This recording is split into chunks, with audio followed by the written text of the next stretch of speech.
Chapter 423. Viscount's Fines, Long Time No See. Knight Palin. Oh no, it should be Viscount's Palin. Viscount's Fines looked at the middle-aged half-elven knight in front of him. He could not help but feel a sense of jealousy in his heart. The last time Viscount's Fines saw Joseph Palin, he was still an unknown wandering knight. He had lost to Carl Miller in the tournament and lost the opportunity to rise to the top in one step. But who would have thought that, under all kinds of coincidences, he would actually rise to the top in one step? An illegitimate child who did not even dare to report his surname, a wandering knight, had risen to become Viscounts of the half-elven kingdom and the commander of the Silver Moon Guard. Even the boldest bard would not dare to fabricate such an encounter. Viscounts Palin, this man from the eastern regions suddenly broke into my house. You must arrest him and interrogate him properly. Javier, whose clothes were disheveled, rushed out and shouted loudly. He looked as aggrieved as he could be. Looking at Javier, who was anxious to distance himself from him, Viscount's Fines sneered and mercilessly exposed him. That's enough. That palace doctor has been rescued. Do you really think that Queen Aisha does not know about the relationship between you and me?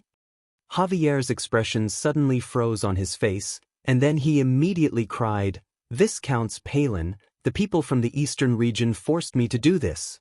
I have never thought of betraying the half-elven kingdom. Shut up. Viscounts Palin scolded in annoyance. Javier quickly kept quiet, lowered his head, and shrank to the side. Viscounts Palin did not pay attention to the famous half-elven merchant in Silver Moon City. Instead, he turned his gaze to Viscount's Fines and said, Viscount's Fines, Her Majesty the Queen wants to see you. Viscount's Fines smiled faintly and said, I thought Her Majesty the Queen had already fallen asleep. Viscount's Palin also smiled and said, she was already asleep, but she was woken up by Princess Sylph. Viscount's Fines rolled his eyes, but he could only obediently follow Viscount's Palin back to Half-Elven Palace. When he saw Queen Aisha, Fines suddenly felt that Viscount's Palin might not have casually made up an excuse just now. That was because Princess Sylph was lying in Queen Elsa's arms. Her big, sparkling eyes were staring at Viscount Fien with bright eyes. Your Majesty the Queen, on behalf of the Duke of St. Prospero, I would like to extend my sincerest greetings. Queen Elsa patted Princess Sylph's back and asked, Viscount Finn, it's so late. You're still awake? At this time, Viscount Finn had also regained his composure. At least on the surface, he put on the demeanor that an emissary of the eastern region should have. Your Majesty, I've never slept well. I've made you worry. Queen Aisha smiled gently and said, Is that so? It seems that you're the same as Sylph. You're so energetic at night that I can't sleep well. Normally, Viscount's Fines would definitely retort when he heard such humiliating words. But now, he could only pretend that he did not hear the offense in the Queen's words and asked, Your Majesty, I wonder if Count Angeli has fallen asleep? Queen Aisha did not answer this question. Instead, she asked, Viscount's Fines, do you know why I called you here so late? Viscount's Fines could only suppress the anxiety in his heart and said, I don't know. This doctor, Viscounts, you should know him, right? Queen Aisha clapped her hands, and then a figure came in from the back of the hall. Viscount's Fines' eyes narrowed. Before he could speak, he saw the palace doctor opposite him kneel down in front of the Queen and point at the Viscount's Fines, saying, Your Majesty, it's this person. He's the one who cut off 2 of my fingers and forced me to tell him what happened in the palace. Viscount's Fines sneered and immediately denied, Your Majesty, don't believe the nonsense of this lowly person. I've never seen him. Is that so? Queen Aisha clapped her hands again.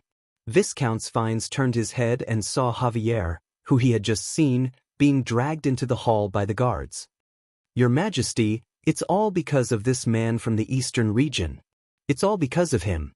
I never wanted to betray the half-elves. Mr. Javier. Queen Aisha interrupted Javier's wailing and asked, Was it this Viscount's Fines who asked you to spy on the news in the palace and kidnap Dr. Cliff? Javier nodded repeatedly. Viscount's Fines could no longer hold it in and said loudly, Your Majesty, I came to Silver Moon City this time to finalize the redemption plan of Marquis Vincent with Count Angeli, not to accept the slander of these two lowly people. What's more, you don't have the right to judge me. Queen Aisha looked into the eyes of Viscount Fines seriously and said, Viscount Fines, the identity of an emissary does not mean that you can ignore the laws of the half-elven kingdom. And in the territory of the half-elven kingdom, I have the right to judge anyone. Your Majesty, you are provoking the eastern region. It's the contempt of the House of Saint Prospero. I'm just protecting the dignity of the half-elves. Queen Aisha stood up from the throne and announced loudly, Viscount Fines, you have harmed the half-elves and spied on the secrets of the palace. In the name of the half-elven queen, I sentence you to 10 years in prison. Your Majesty. Viscount Fines immediately interrupted, are you deliberately trying to destroy the friendship between the half-elves and the eastern region? Where is Count Angeli? Why didn't he come out to see me? Has he already run away? Queen Aisha looked at Viscount Fines coldly and said, the friendship between the half-elven kingdom and the eastern region is not up to a small viscount like you to decide. As for Count Angeli, he has already set off for Alfalfa City. Alfalfa City? Viscount Fines was confused. After all, the orcs are about to invade. Count Angeli did not want to wait in Silver Moon City for the safety of the Empire. Instead, he took the initiative to go to Alfalfa City and directly contact the Earl of Avon to resolve the dispute with the eastern region as soon as possible. Viscount Fines had an ominous premonition in his heart. At this time, he finally could not help but ask, how does he want to resolve the dispute with the eastern region? Queen Aisha looked at Viscount Fines and revealed a meaningful smile. If you do something wrong, you have to pay the price. Viscount Fines, just like you have to pay the price of 10 years in prison for what you have done, those from the eastern region who instigated the half-elves rebellion and tried to murder me and Sylph naturally have to pay the corresponding price for this.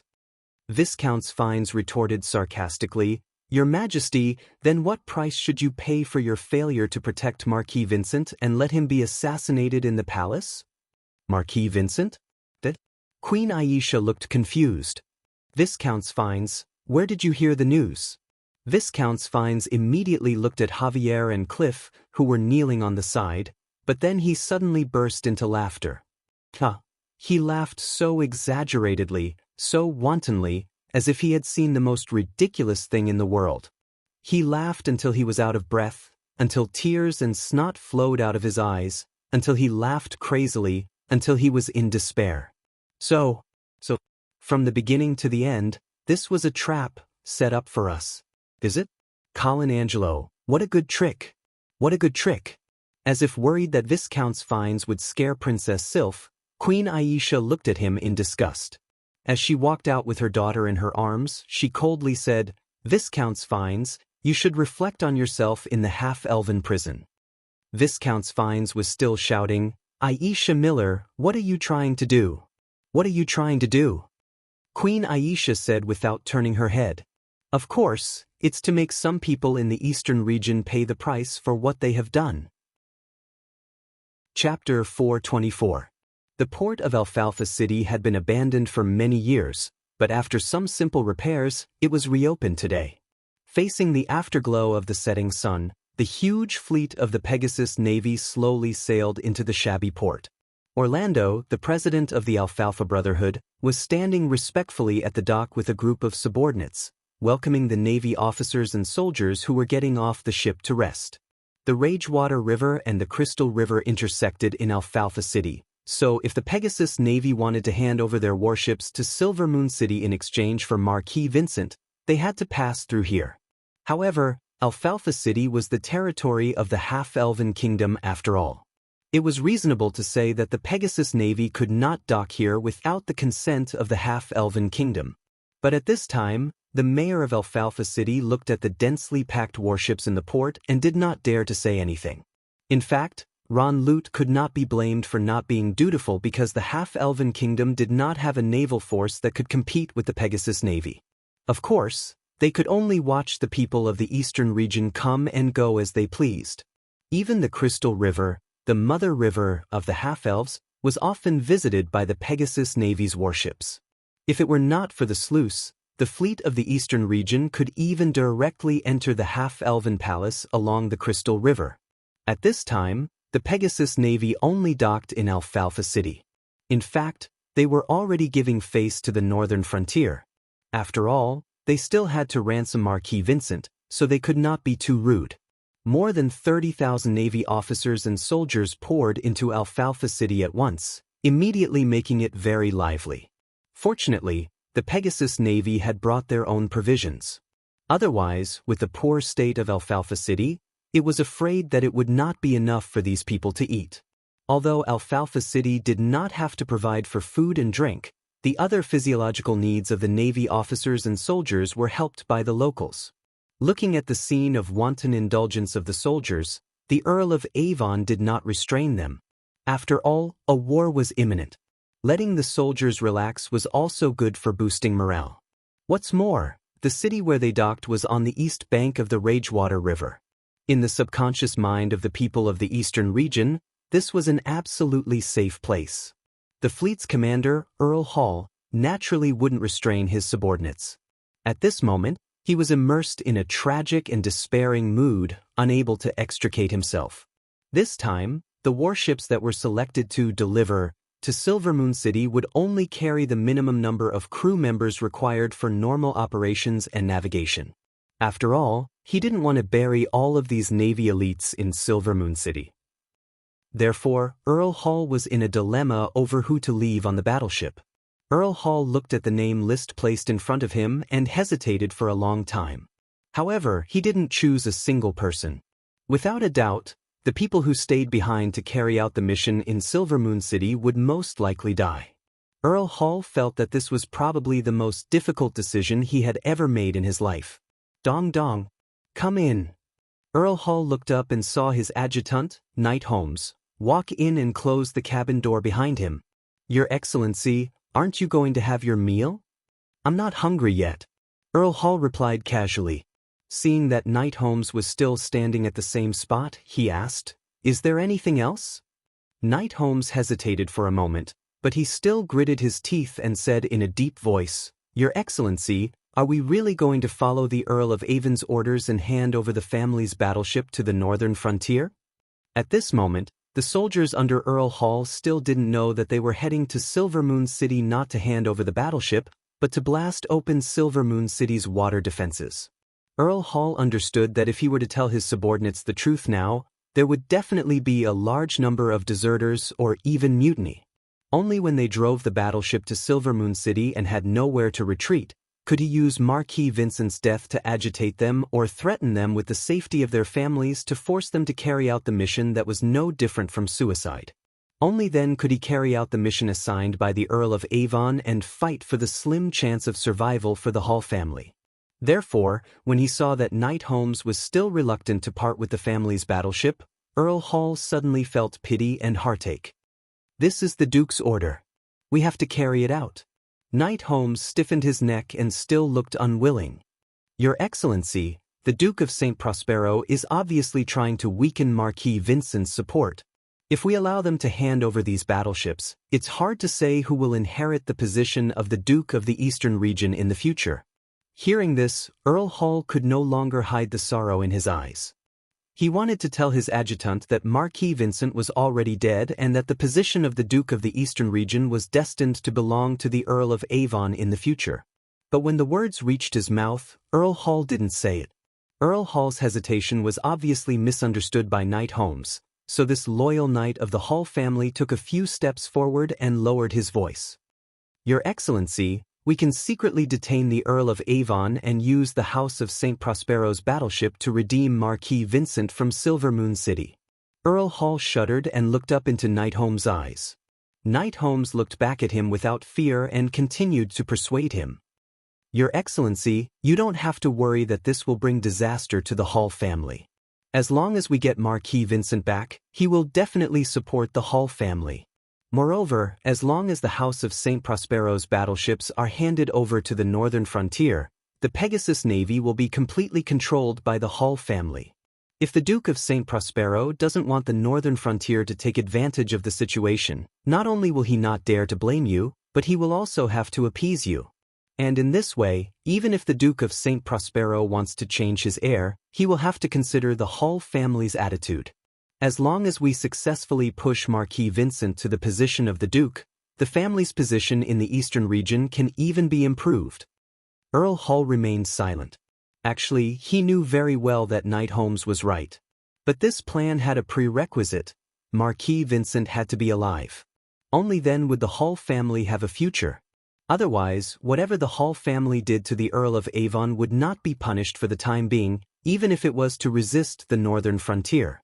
But in the future, when the Earl of Avon inherited the position of the Duke of the Eastern region, no, there was no need for the Earl of Avon to inherit the position of the Duke.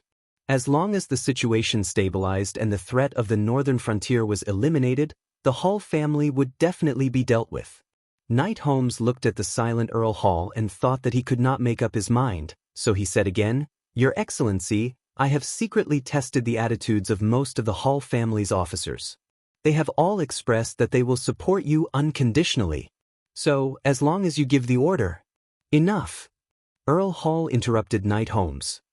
"The Hall family will not go against the orders of the Duke of St. Prospero. You can leave. I'll pretend that I never heard these words." "Your Excellency, get out." Knight Holmes's face was full of unwillingness, but he did not dare to disobey Earl Hall's orders. He could only leave indignantly. Earl Hall looked at Knight Holmes's back as the sorrow in his heart intensified. Looking down at the name list in front of him, Earl Hall could not bring himself to write.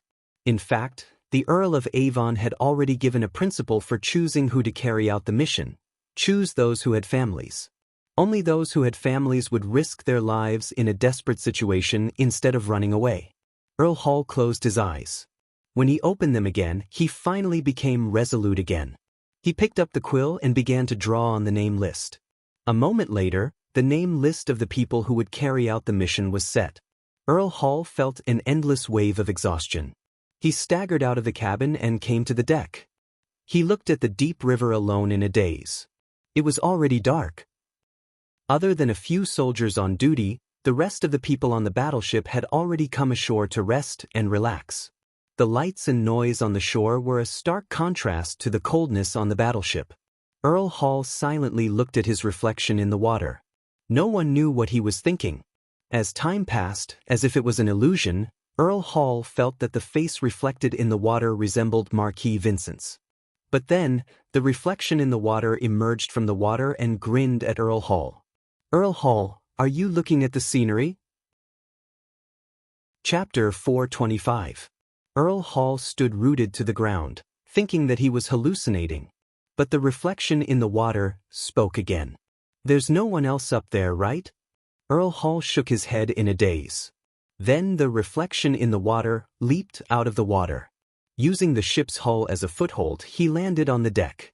At this moment, Earl Hall snapped back to his senses and realized that the person standing in front of him was the real Marquis Vincent. "Lord Marcus, you're still alive." At this moment, Earl Hall was like a traveler who was walking in the desert and was about to die of thirst when he suddenly discovered an oasis. His only extravagant hope was that everything in front of him wasn't a mirage. "Of course I'm alive," Marquis Vincent said with a chuckle. Seeing that Earl Hall was still in a daze, he pointed at his wet clothes and said, "Do you have clean clothes? It's quite cold at night in late autumn." Yes, of course." Earl Hall nodded repeatedly. Only then did he suppress the ecstasy and excitement in his heart. He carefully led Marquis Vincent to avoid the soldiers on duty on the ship and arrived at his room. After Marquis Vincent changed his clothes, Earl Hall finally couldn't suppress the excitement and puzzlement in his heart. He asked anxiously, "Lord Marquis, what's going on? Earl of Avon told me that you were assassinated in Silver Moon City." Marquis Vincent sneered and said, "I was indeed assassinated, but thanks to my lord's mercy I survived. However, it was also because of this assassination that I finally saw the true colors of my good brother." Earl Hall's expression changed as he immediately reacted and said, "Could it be that the assassination you encountered was planned by Earl of Avon?" "That's right." Although the one who did it was Duke Modwin, the one who assisted in the assassination was Knight Thomas Fine. Knight Thomas? Didn't he already, during the Battle of Silvermoon City last year? No, he only violated his knight's oath and surrendered to the northern frontier. Apparently, Evan used some method to contact him again. Earl of Avon nodded and said matter-of-factly, "After all, he's a knight of the Fiennes family. I'm not surprised at all that he was encouraged by Earl of Avon. He has paid the price for his stupidity." Marty Vincent sneered and then said, "Okay, let's not talk about him. I came to see you this time because I heard the news of Evan's engagement with Count Brugen's daughter. Looks like father has completely given up on me, right?" "I think so. After all, the Earl of Avon insisted that you were assassinated in Silvermoon City." "Of course he would say that." Marquis Vincent sneered. "If not, why would my father be so determined to help him purge the forces that support me?" At this point, Marquis Vincent looked at Earl Hall seriously and asked in a deep voice, "The Brugen family should have been subdued by Evan, then what about the Hall family?" "As the family closest to me, my father and Evan wouldn't let you go so easily, would they?" "Of course not." Earl Hall finally found an outlet to vent the anger that had been suppressed in his chest for a long time. "All the warships that were chosen to redeem you are the Hall family's warships. Furthermore, Evan had no intention of handing these warships over to the northern frontier. Instead, he was prepared to use them to blast open the 3 sluice gates in Silvermoon City. How is that possible? If they collide with the sluice gates of Silvermoon City, only the warships will be destroyed. But what if the warships are filled with wildfire?" "Wildfire?" Marquis Vincent was shocked. "That's right, Lord Marquis, to be honest, there are hundreds of cans of wildfire hidden under your feet. If we're not careful, we'll be smashed to pieces." Marquis Vincent couldn't help but gulp. Even though Colin had told him that some fatal injuries could no longer take his life after becoming an apostle of the Blood Angel, Marquis Vincent really didn't think that he could survive if he was burned to ashes by wildfire. "How ruthless!" "Yes, Lord Marquis. Earl of Avon is forcing our Hall family to perish together with Silvermoon City." Marquis Vincent's eyes flickered as he said, "Then you're willing to be manipulated by him?" "So what if I'm unwilling?" Earl Hall smiled bitterly, but then he looked at the lively Marquis Vincent in front of him and became excited again. He said in a deep voice, "But with your support, it'll be completely different. Lord Marquis, I promise you that as long as you stand out, the warriors of the Hall family will definitely follow closely behind you and clear all obstacles in your way." Marquis Vincent stared into Earl Hall's eyes and asked seriously, "Are you sure that the soldiers of the Hall family are still willing to fight for me?" "Of course," Earl Hall said without hesitation. "Perhaps you don't know, but those fellows just encouraged me to detain the Earl of Avon and use the warships of the House of St. Prospero to redeem you." A hint of joy appeared in Marquis Vincent's eyes, but he didn't relax. He stared into Earl Hall's eyes and asked again. He looked into Earl Hall's eyes and asked again, "Then what if I want to cooperate with the northern frontier?" Earl Hall was stunned. Only then did he realize that he had been too excited about Marquis Vincent's resurrection. In his ecstasy, he had overlooked an important question. How had he escaped from Silvermoon City? At this moment, upon hearing Marquis Vincent's question, Earl Hall finally understood that he had not escaped, but had been released. Earl Hall took a deep breath and asked, "Lord Marquis, what kind of agreement did you reach with the northern frontier?" Marquis Vincent looked at Earl Hall with interest and asked with a smile, "What if I've already given the eastern region to Colin Angelo?" The corners of Earl Hall's mouth twitched a few times as he advised, "Lord Marquis, you don't have to give such conditions. Now that the orc invasion is imminent, even if the worst happens, the northern frontier won't be able to swallow the entire eastern region in time." Marquis Vincent laughed and patted Earl Hall on the shoulder, comforting him, "All right, I won't joke with you. Earl Angelo doesn't have such a big appetite, and I'm not that stupid." "Then what are his conditions?" Marquis Vincent paused and said in a deep voice, "The eastern region changed to a duke." "What?" Earl Hall opened his mouth wide, his face full of shock. Marquis Vincent's eyes flashed with a strange light as he said coldly, "The northern frontier needs a friendly duke of the eastern region, and father is old and muddle-headed. It's time for him to give up his position. Otherwise, his wrong decision will only intensify the conflict between the eastern and northern frontier until an inevitable war. Biba. Earl Hall's heart was in turmoil, but when he looked at the sullen Marquis Vincent, he realized that there was no way out for him. The Duke of St. Prospero and the Earl of Avon clearly wanted to exterminate them, so why couldn't the Hall family resist? Originally, he didn't dare to resist because resistance was a dead end, but if he obeyed, at least the Hall family would have a chance of survival. But now, with Marquis Vincent, the Hall family immediately had the confidence to resist. With this in mind, Earl Hall's heart gradually calmed down. His eyes turned resolute again as he said in a deep voice, "Good, Lord Marquis. The Hall family will always stand behind you." Marquis Vincent revealed a satisfied smile and said, "Earl Hall, you've made the right choice." Chapter 426. The night sky of Alfalfa City was very dim, and there was no moonlight at all. On the New Shuai River, it was also pitch black. Only the warships of the Pegasus Navy emitted a little light.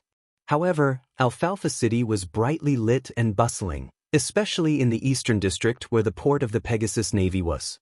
Tens of thousands of Navy officers and soldiers poured into the city at once. They opened their money bags, ate, drank, and indulged themselves. It was a grand carnival. The Earl of Avon did not indulge himself. He declined the two beauties sent by the Alfalfa Brotherhood and buried himself in writing in the quiet study. Not long after, his personal attendant, Adam, walked in quietly and handed a sheepskin scroll to Count Evan while reporting at the same time, "Lord Evan, you're still alive." He then reported, "Sir, this is the list of personnel that Earl Hall has confirmed to carry out the mission. Please take a look." The Earl of Avon took the list and scanned it briefly. He then put it aside and asked, "What is Earl Hall doing now?" Earl Hall is gathering the officers on the list. He should be preparing to explain the matters of this trip to Silver Moon City. "I understand." The Earl of Avon nodded and said, "When they are done with their discussion, have Earl Hall come to see me." "Sir." The Earl of Avon was about to lower his head and continue writing when he saw that Adam had not left. He asked, "Is there anything else?" The attendant immediately reported, "Sir, Orlando has also gathered the leaders of the Alfalfa Brotherhood, but I don't know what they are doing." The Earl of Avon frowned but did not care too much. He casually ordered, "Go and ask them what they are doing. Have Orlando come to see me while you are at it." "Sir." Adam then bowed and left. In an abandoned church not far from the port of Alfalfa City, more than 100 leaders of the Alfalfa Brotherhood gathered. Seeing that everyone was basically present, President Orlando cleared his throat to attract everyone's attention. The scene slowly quieted down. In fact, compared to the former President Capone, Orlando's prestige in the Alfalfa Brotherhood wasn't that high. After all, he didn't have Capone's extraordinary strength and was able to subdue those unruly small leaders. Fortunately, Orlando had the support of the Earl of Avon, so even if everyone was not convinced by the new president, they would not challenge his authority, especially now that the Eastern Navy fleet was docked in Alfalfa City. "I know you've been having a hard time recently." Orlando's first sentence made all the gang leaders secretly nod their heads. Since the Earl of Avon had already regarded Alfalfa City as his property, he was prepared to control the underground forces here and restore the city to normal order. However, this would obviously make the gang members who were used to swindling and robbing feel uncomfortable and even dissatisfied. But under the deterrence of the Eastern Army, even if they were dissatisfied, they could only hide this dissatisfaction in their hearts. Now that Orlando had pointed it out, everyone immediately began to whisper to each other and talk about it. Orlando raised his hand and gestured, saying again, "To tell you the truth, I'm also not used to this kind of life of being controlled." This sentence made Orlando gain a lot of approval, and a few straightforward fools even applauded. Orlando smiled slightly and raised his voice, continuing, "The reason we came to Alfalfa City is because we don't want to pay taxes, we don't want to be controlled, and we don't want to be controlled by the aristocrats. Whether it's the Eastern Army, the Northern Frontier, or the Half-Elf Kingdom, don't even think about occupying this city. This is our city. No matter how poor or chaotic it is, it's our paradise." Good. Well said. Aristocrats, get out of Alfalfa City. A few of the instigated fools suddenly clamored loudly. But more people just looked on coldly. When the fools saw that no one responded, they immediately became embarrassed. Then, they realized what kind of consequences Orlando had just said would lead to. The Eastern Army's fleet was still in Alfalfa City's port. If these words were to reach the ears of the Earl of Avon, then Alfalfa City would definitely be set off a reign of terror, and the new president of the Alfalfa Brotherhood would certainly meet a miserable end. So, the scene quieted down again. Orlando didn't care about it at all, as if he didn't realize the consequences of what he had just said. Some of the gang leaders who were already dissatisfied with Orlando began to sneer inwardly. They planned to inform Count Evan of this matter after they got out of this place. When the time came, the Alfalfa Brotherhood would definitely have a new president. Moreover, if they could get the appreciation of the Earl of Avon, then the position of the new president might fall on their heads. There should be a lot of people who are already preparing to report me, right? Orlando clearly saw through the minds of some people and bluntly exposed them. However, these words didn't cause too much of a stir. Most of the gang leaders looked at Orlando as if they were looking at a dead man. Although they didn't want to see Alfalfa City return to normal order, they wouldn't jump out and provoke the Eastern Army at this time. Orlando's behavior was a fool in their eyes. I'm not afraid of you reporting me. Orlando smiled and said calmly, because the Earl of Avon can't even protect himself. Looking at the confident face of Orlando, the complexion of the gang leaders changed a little.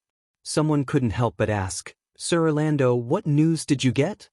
Before Orlando could speak, he saw a figure appear at the door. He frowned and was just about to scold the guard for letting someone in, but when he saw the other party's face, he immediately put on a smile and said, I'm sorry, but I'm sorry. Mr. Adam, why are you here? As the personal attendant of the Earl of Avon, Adam was certainly a character who couldn't be offended in the eyes of the Alfalfa Brotherhood. So, everyone present stood up and greeted Adam. Since it's so lively here, the Earl sent me to see what's going on? Adam smiled and nodded to the crowd. The gang leaders suddenly showed a look of schadenfreude. Just as they were thinking about whether to expose Orlando's disloyalty to Adam, they heard Orlando speak first. Mr. Adam, we're discussing a problem. Oh? What problem? Orlando slowly approached Adam with a flattering smile on his face and said, We're discussing who the master of Alfalfa City is. Adam thought that the other party was going to flatter the Earl of Avon again, so he felt a little proud and disdainful. Then, have you come to a conclusion? Of course. Orlando walked to Adam and said, This Alfalfa City doesn't belong to anyone. A silver light flashed. Adam was still shocked by Orlando's words when he suddenly felt a sharp pain in his throat. Heh. Seeing Adam fall down holding his throat, everyone present realized the seriousness of the matter. Orlando, are you crazy?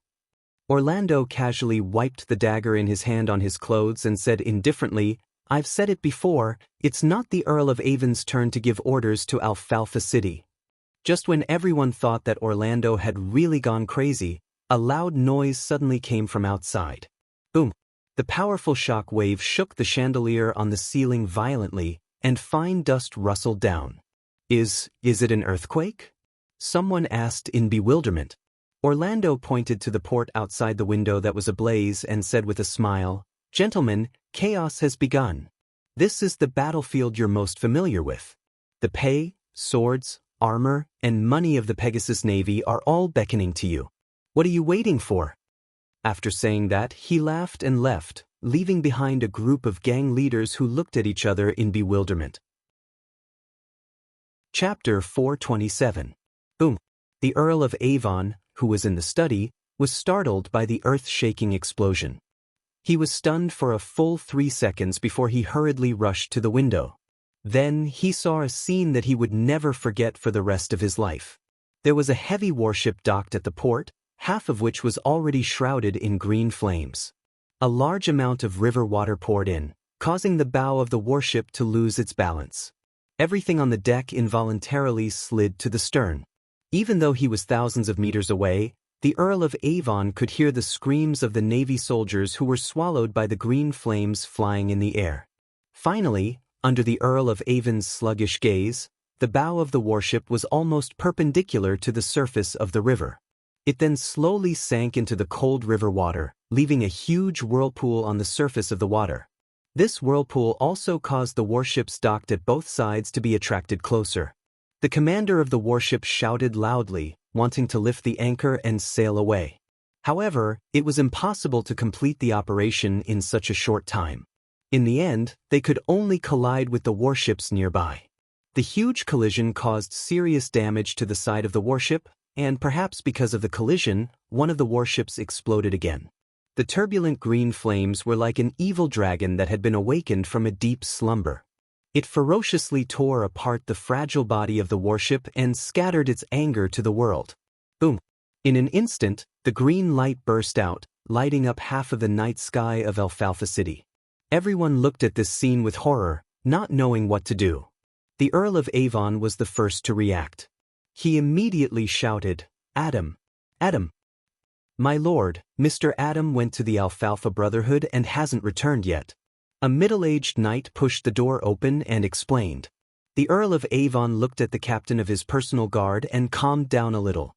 He hurriedly said, "Fletcher, immediately send someone to the port and see what's going on there." Knight Fletcher immediately responded.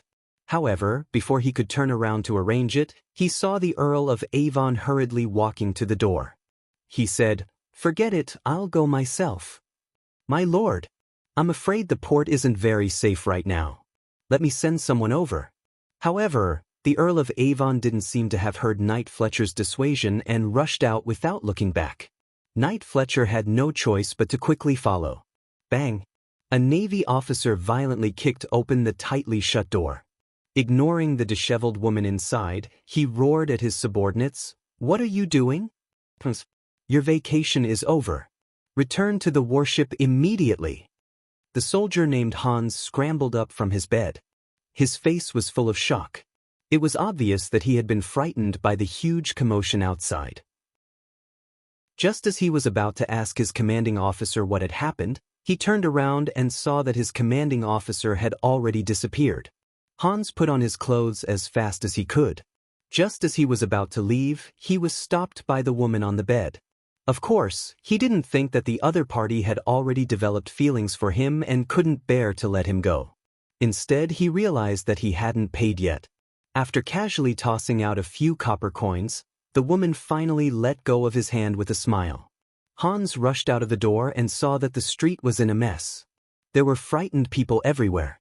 Hans looked around but still didn't see the figure of his commanding officer. However, he saw a person who was also wearing the Pegasus Navy uniform. He didn't think much and immediately walked over. "Brother, what the hell is going on?" "I don't know." The man glanced back at Hans but didn't stop. "Let's return to the warship first." Hans quickly followed and continued to ask, "Did the people from the northern frontier attack us?" The man sneered and said, "How did the people from the northern frontier attack us? Do they have a ship?" Hans scratched his head and felt that it made sense. Just as he was about to ask again, he saw a woman with disheveled hair rushing towards him. "Help! Help!" Hans saw the two big men chasing after the woman. He thought that he understood what had happened. Just as he was about to scold them, he suddenly felt a sharp pain in his waist. He looked down and saw that the pitiful and weak woman had stabbed a dagger into his waist with a ferocious expression. Hans roared and kicked the woman away. However, the sharp pain in his waist made him involuntarily take a few steps back and fall to the ground. Before he could warn his companions to be careful, a few more people rushed out from the shadows of the alley and surrounded his companions. The two big men who were chasing the woman quickly rushed in front of Hans and began to search his body. Seeing that they took away his money pouch, military uniform, and even the silver medal that he regarded as a treasure, Hans finally couldn't help but growl. "Do you want to die? You actually dare to rob the Pegasus Navy." The big man grinned and said disdainfully, "You Pegasus Navy can't even protect yourselves. Do you really think that you are the master of Alfalfa City? The woman also got up from the ground and ruthlessly kicked Hans a few times in retaliation. Then, she arrogantly said, "Let me tell you, brat. This is the real Alfalfa City. A place where scoundrels and scum gather. You nobles' lackeys shouldn't even think about occupying this place." Hans endured the sharp pain in his body and the humiliation in his heart. An absurd thought emerged in his mind. Could this be a conspiracy of the Alfalfa Brotherhood? How could those dregs put the Pegasus Navy into such a sorry state? Of course it's not the Alfalfa Brotherhood. The Earl of Avon quickly moved towards the port while speaking to the attendant who came to report. The Alfalfa Brotherhood doesn't have this ability. But Sir Earl, Orlando really killed Mr. Adam in front of everyone. He also said that our Pegasus Navy is facing an imminent disaster.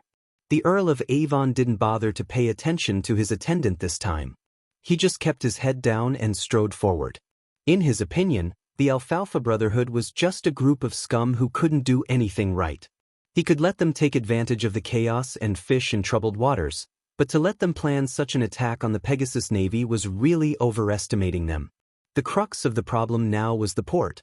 As long as the explosion at the port stopped, as long as the Navy calmed down, the Alfalfa Brotherhood who was taking advantage of the situation would immediately shrink into the shadows and tremble. So, what exactly happened at the port? Others might not know what the explosion and the green fire were, but the Earl of Avon knew very well. At this time, he only hoped that this was an accident and not, soon, the group arrived at the port. The Earl of Avon immediately grabbed a flustered officer and questioned, "Where's Earl Hall? Let him come and see." Boom. Suddenly, a huge fireball exploded in front of the Earl of Avon. The huge blast caused everyone to be blown away. Only the Knight Fletcher didn't fall down because of his strong physique. However, the unprepared Earl of Avon fell flat on his face. With the help of the guards, the Earl of Avon finally got up. He looked at the port that had become a sea of fire in front of him almost numbly. His heart kept sinking. This can't be an accident. Chapter 428. My lord, we must leave immediately. It's too dangerous here. Knight Fletcher tried to persuade the Earl of Avon to leave, but the Earl of Avon stood still. He looked at the warship in front of him that was engulfed in a sea of fire. Knight Fletcher looked back and recognized the warship engulfed in green flames. It was the flagship of the Pegasus Navy, the White Dew. The symbol of the House of St. Prospero, the invincible existence on the raging water river, the pride of millions of people in the eastern region, the core support and spiritual sustenance of the Pegasus Navy. It slowly turned into ashes in front of them. Such a terrible scene was simply an unreal nightmare for all the people in the eastern region. The Hull family has rebelled. The Hull family has rebelled. A mournful voice pulled the Earl of Avon back to reality. He looked in the direction of the voice and saw a soldier covered in green flames struggling to climb out of the water. He screamed and rolled on the ground, trying to put out the flames on his body, but it was in vain. This kind of terrifying green flame could not be extinguished even by water. The slightest touch from the flame would almost certainly lead to the end of being burned to ashes. A large number of Navy officers and soldiers who had returned from the city had gathered near the port. They stared blankly at the port that was like a fiery hell, completely at a loss. When they heard that the Hull family had rebelled, many people turned their eyes to the Earl of Avon, wanting to confirm the authenticity of the news. The Earl of Avon looked coldly at the sea of fire in front of him. There was no longer any hope in his heart. He found that all the warships that had burned down belonged to the House of St. Prospero.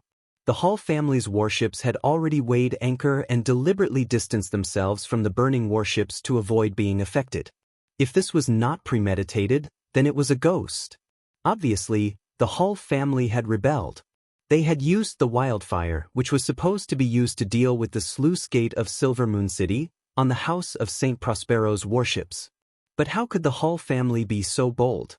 Did they not want to have a foothold in the eastern region? The Earl of Avon had no time to think about the reason for the Hull family's rebellion. A surge of anger exploded in his chest, almost drowning his reason. In his fury, the Earl of Avon opened his scarlet eyes and roared in a hoarse voice.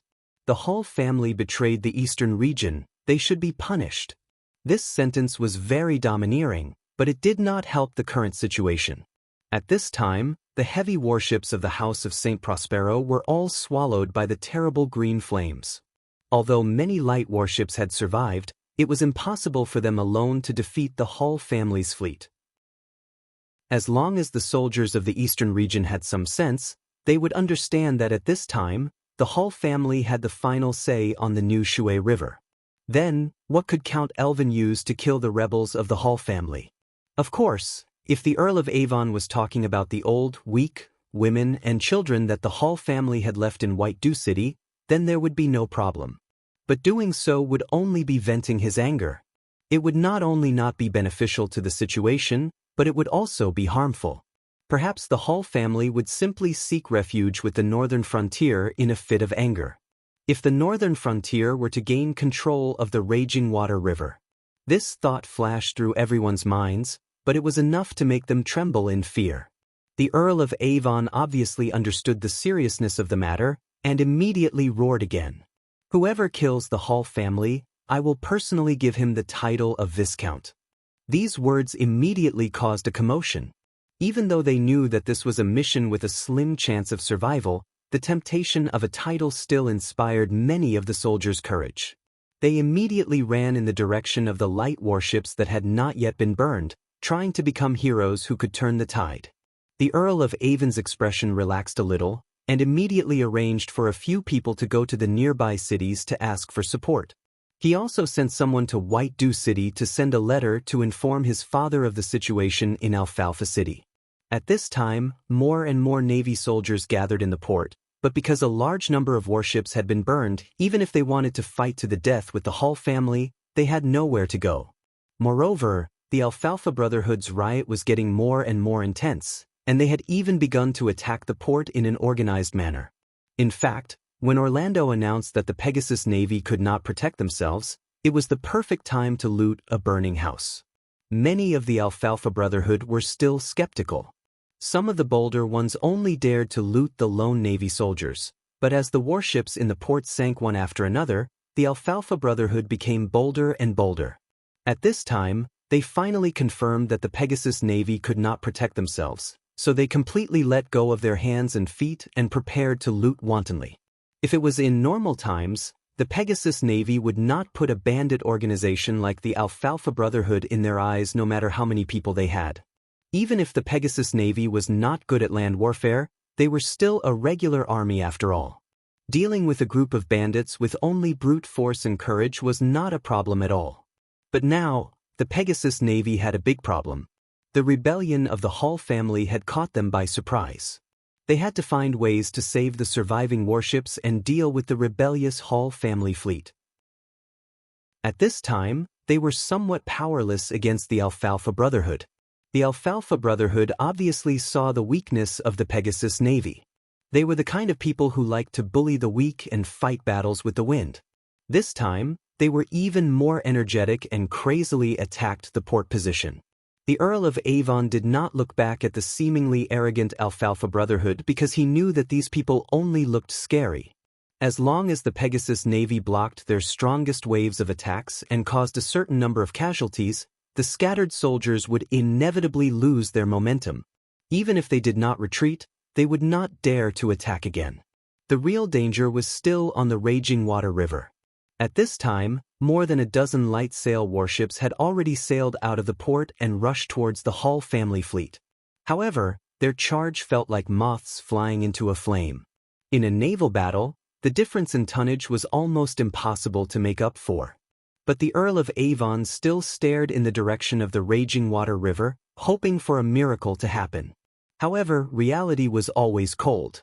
Not only was there no miracle on the raging water river, even the Alfalfa Brotherhood behind him was getting braver and braver as they fought, constantly compressing the defensive position of the Pegasus Navy.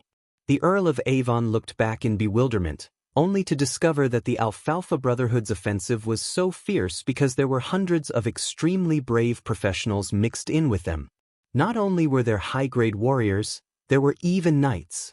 How was this possible? The Earl of Avon immediately realized that there must be a powerful force behind the Alfalfa Brotherhood's rebellion. Associating it with the Hall family's rebellion, the Earl of Avon felt that he had already fallen into a trap carefully designed by others. He felt as if the world was spinning around him, and then his vision went black as he fell backward. "My lord!" Knight Fletcher hurriedly caught the Earl of Avon, but he looked around and knew that the situation was hopeless. He clenched his teeth and supported the Earl of Avon, hiding in the darkness. After they left, a voice suddenly sounded, "Saint Prospero Evan has run away." Chapter 429. Count Avon woke up slowly after a series of shaking. He looked at the dark alley and instinctively wanted to scream, but he heard Knight Fletcher's familiar voice. "Sir Earl, you're awake?" Only then did Count Elvin relax a little, and he hurriedly asked, "Where are you taking me? What about the Pegasus Navy? Has Earl Hall's rebellion been quelled?" Knight Fletcher opened his mouth and sighed, "Alfalfa City is too dangerous now. I will escort you away." Knight Fletcher did not answer the last two questions, but his lack of answer had already hinted at the answer. The Earl of Avon struggled to break free from Knight Fletcher and was about to go back. "No. I can't abandon the Pegasus Navy." "Sir Earl," bang. In an instant, a loud noise suddenly exploded behind them. A huge gray figure crashed through the wooden wall and rushed towards the Earl of Avon with a huge kite shield in his hand. Knight Fletcher turned his head abruptly and saw a tall armored man dashing toward him like a violent bear. His huge figure shrouded both Count Elvin and himself in it. "Get out of the way!" Sensing the terrifying power of the enemy's charge, Knight Fletcher didn't dare to take it head-on. He quickly pulled Count Elvin and rolled forward. Boom! The stone ground burst open and a large amount of gravel sputtered like bullets.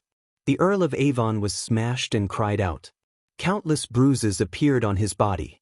Knight Fletcher quickly stood in front of the Earl of Avon and stabbed his knight's sword towards the gap in the armored man's neck. Clang! The armored man raised his shield and swept it across. The sword in Knight Fletcher's hand was broken and a large number of fragments flew in all directions. Knight Fletcher was sent flying by the huge force of the shield attack and slammed into the wall on the side of the alley. Knight Fletcher spat out a mouthful of blood and could not hide the horror in his heart. The opponent was actually a 6th-grade warrior. "Sir Earl, you must leave." Knight Fletcher knew that he was no match for him, so he immediately cried out in pain. The Earl of Avon was also frightened by this scene. He knew that in the face of such absolute power, he would only be a burden even if he stayed. Without hesitation, he got up and ran away without saying a word. Seeing that his main target had escaped, the armored man was about to chase after him when he heard the sound of the wind behind him. He suddenly turned around and saw Knight Fletcher rushing towards him again. But just as the armored man raised his shield to smash Knight Fletcher suddenly turned sideways and crashed into the wall, causing the armored man to miss. "Come on!" Knight Fletcher taunted. The armored man was stunned. It seemed that he was really angered by Knight Fletcher's behavior. He no longer chased after the Earl of Avon. Instead, he raised his shield and chased into the house. Knight Fletcher's heart relaxed, but he also knew that he was no match for the armored man behind him, so he kept running forward. The armored man behind him was not slow either. He held a giant kite shield in his hand and rampaged. Even if it was a solid stone wall, it would be like tofu when he casually bumped into it. It was easy to break a hole in it. That aura was simply capable of killing anyone who stood in his way, even gods who stood in his way. Knight Fletcher saw that the armored man behind him was getting closer and closer. He knew that he would not be spared. He was about to turn around and fight with all his might, but when he broke through the wooden door in front of him and rushed to the opposite street, he unexpectedly encountered more than a dozen soldiers wearing the uniform of the Pegasus Navy. Knight Fletcher was overjoyed and shouted, "Help me stop the armored man behind me." However, these soldiers did not move. They looked at Knight Fletcher as if he was an idiot. Knight Fletcher thought that they did not recognize him. Just as he was about to speak again, he suddenly felt a piercing sound behind his head. He did not have time to think and quickly rolled on the ground. Crack! The sound of bones cracking could be heard as Knight Fletcher's entire arm was broken. He screamed miserably as he rolled on the ground a few times. However, he saw the armored man slowly walking over. Enduring the severe pain, Knight Fletcher once again shouted to the soldiers, "Help me! I am the guardian knight of the Earl of Avon." However, the soldiers suddenly burst into laughter and said, "Sir Knight, look at us again. Who are we?" Knight Fletcher realized that these soldiers did not have the temperament of a soldier at all.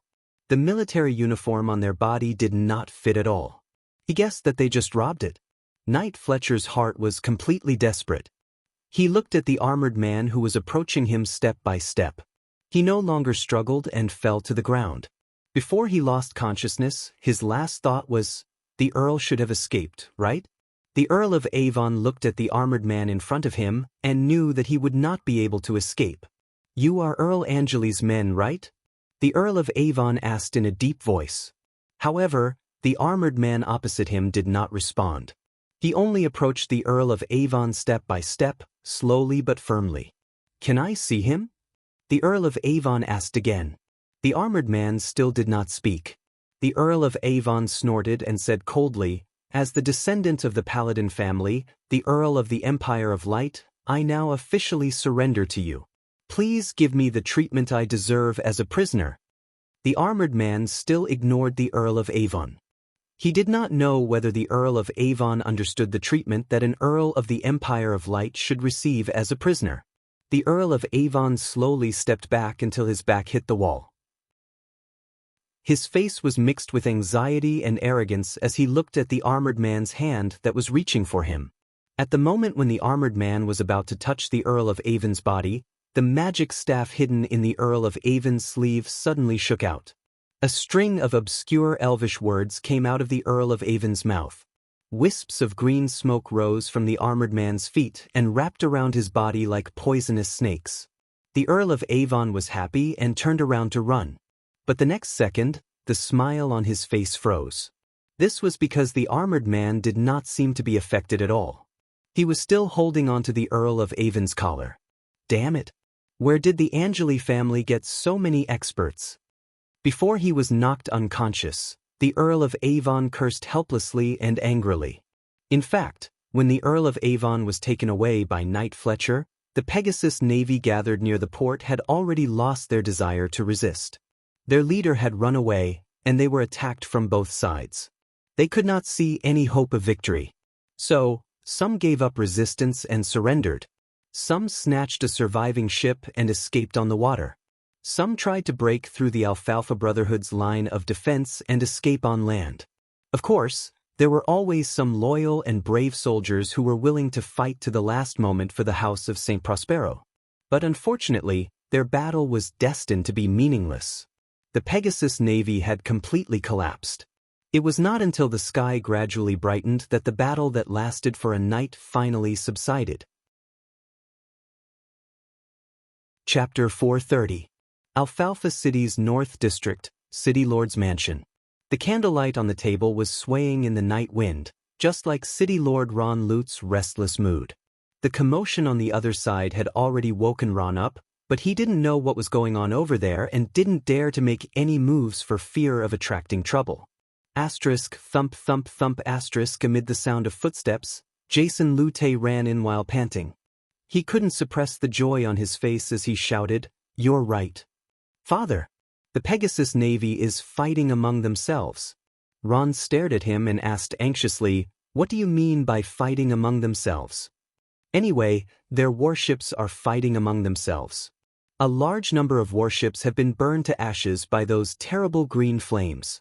Moreover, the people I sent to the other side reported that the Alfalfa Brotherhood is also looting a burning house. It's already a mess over there."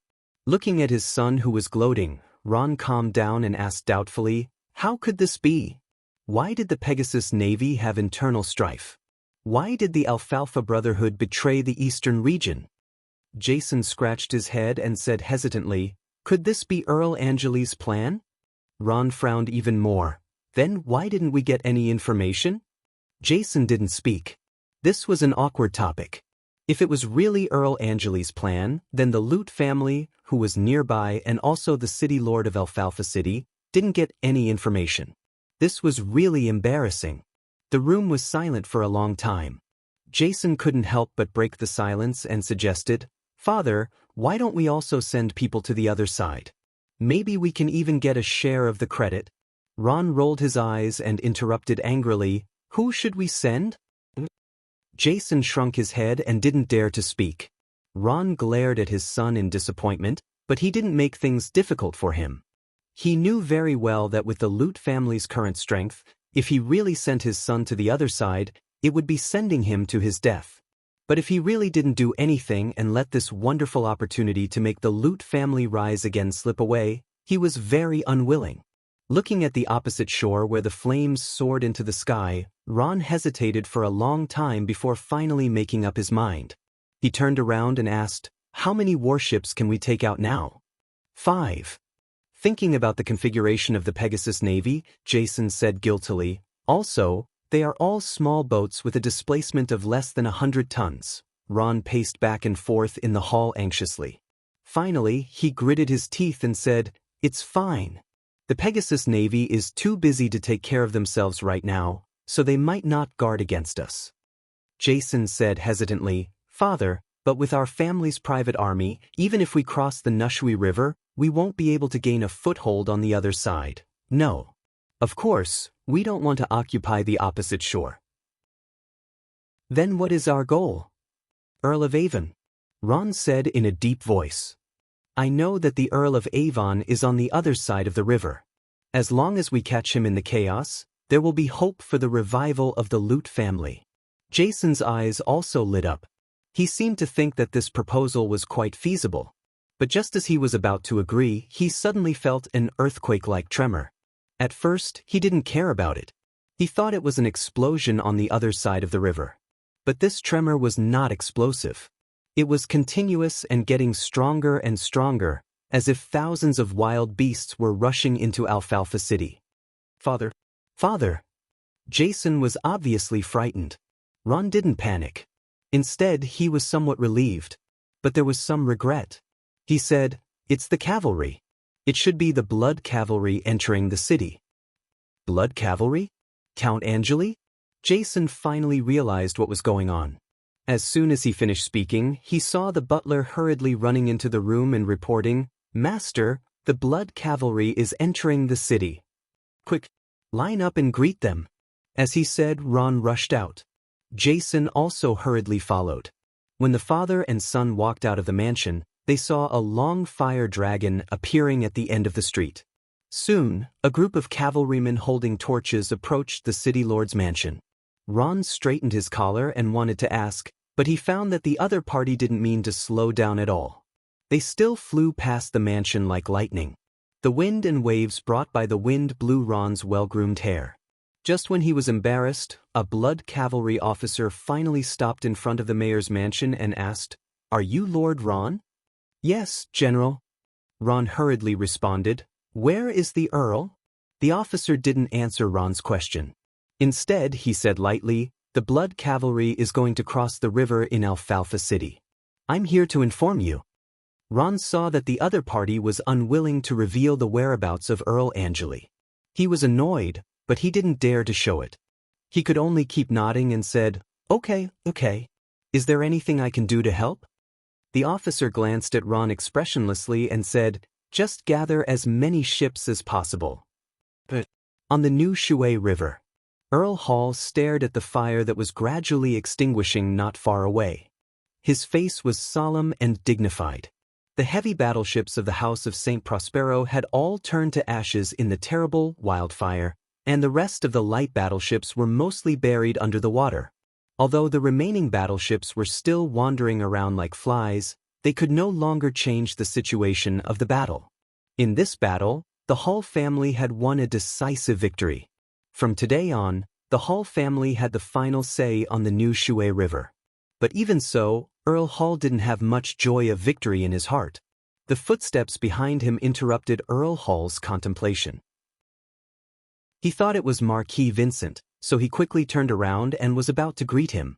But after seeing the face of the person, he suddenly froze on the spot. "Earl Angeli?" "Earl Hall, your fleet has truly broadened my horizons. Looking at the smiling Colin, Earl Hall snapped back to his senses and hurriedly bowed. "Your lordship, you flatter me." Although he was somewhat puzzled as to how Colin had boarded the ship, Earl Hall didn't ask this question. He secretly guessed that this young Earl of the northern frontier had probably been on the ship last night, hiding in the shadows to monitor his every word and action. If he showed the slightest hesitation or weakness, the other party would probably join forces with Marquis Vincent to overpower him and personally command the Hall family's fleet. Colin looked at Earl Hall, who had a complicated expression, and thought that he was worried about the family members left behind in White Dew City, so he comforted him. "Don't worry. As long as your fleet sends the blood cavalry across the New Shui River, I guarantee that your family won't suffer any harm." Earl Hall immediately thought of the condition that Marquis Vincent had told him about in the northern frontier, a change of duke in the eastern region. For a moment, the old Earl's emotions were extremely complicated, but he also understood that it was impossible for him to retreat. "Yes, your lordship. The Hall family's fleet is very happy to serve you." Chapter 431.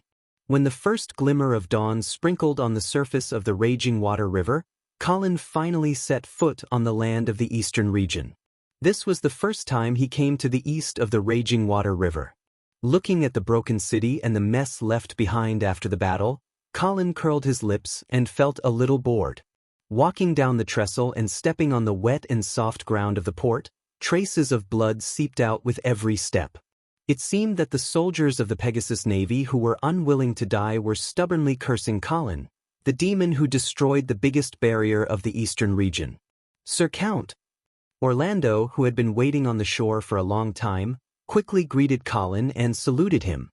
Colin nodded with a smile and said, "Mr. Orlando, you've worked hard." "It's my honor to serve Sir Count." Colin looked at the president of the Alfalfa Brotherhood with a flattering face and couldn't help but begin to think about how to arrange this person. After the betrayal of the Hall family, the raging water river was no longer a natural moat for the northern frontier. Therefore, Alfalfa City naturally became Colin's possession.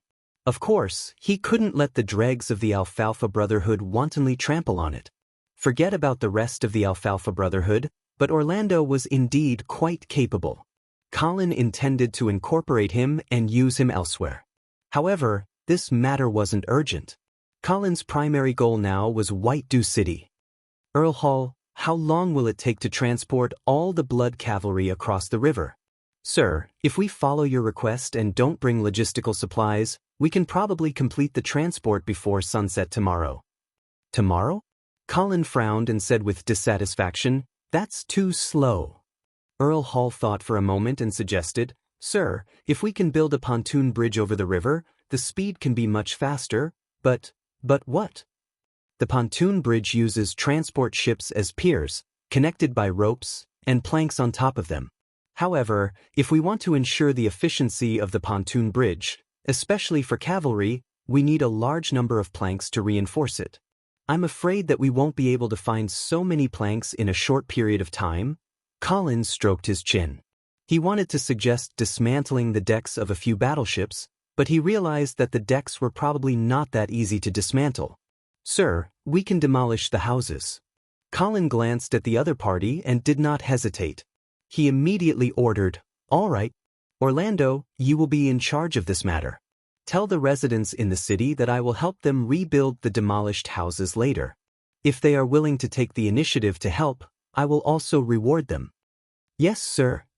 After telling the blood cavalry about the river crossing, Colin came to a red-walled building near the port alone. The two armored men guarding the door immediately bowed to Colin when they saw him. Pushing open the door, Colin saw the Earl of Avon standing by the window, staring in the direction of the New Shui River in a daze. "Earl of Avon, long time no see." Hearing Colin's voice, the Earl of Avon looked back. Seeing that there was only Colin, he turned back and continued to stare out of the window. "Why don't I see my dear brother?" Colin pulled a chair and sat down. "Marquis Vincent has returned to White Dew City.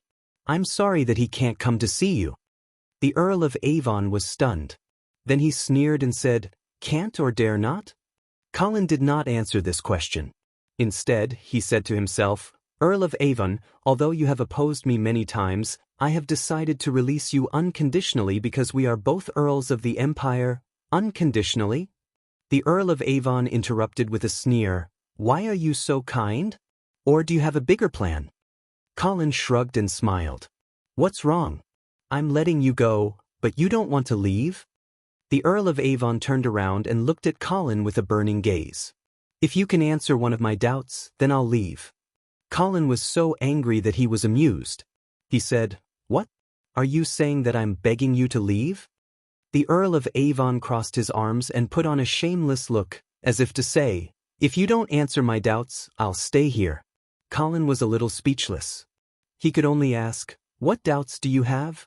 The Earl of Avon smiled and asked, My doubts are, why is Vincent willing to cooperate with you? Colin smiled and said half of the truth, because I made him believe that you wanted to kill him. I wanted to kill him? The Earl of Avon was stunned for a moment, then he came to a realization. So that's how it is. It's because of the assassination he encountered in the half-elven palace, right? It should be your arrangement, right? Then you shifted the blame to me. Colin nodded and did not deny it. That's right. But what's the use of you asking about this now? Even if you tell Vincent about this, he can't turn back. What's more, do you really not want to kill your brother? The Earl of Avon flatly denied, Never.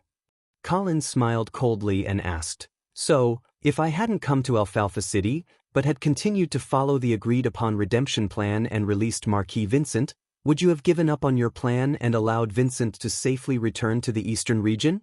The Earl of Avon's eyes flashed, but he did not speak. Colin said on his behalf, You won't.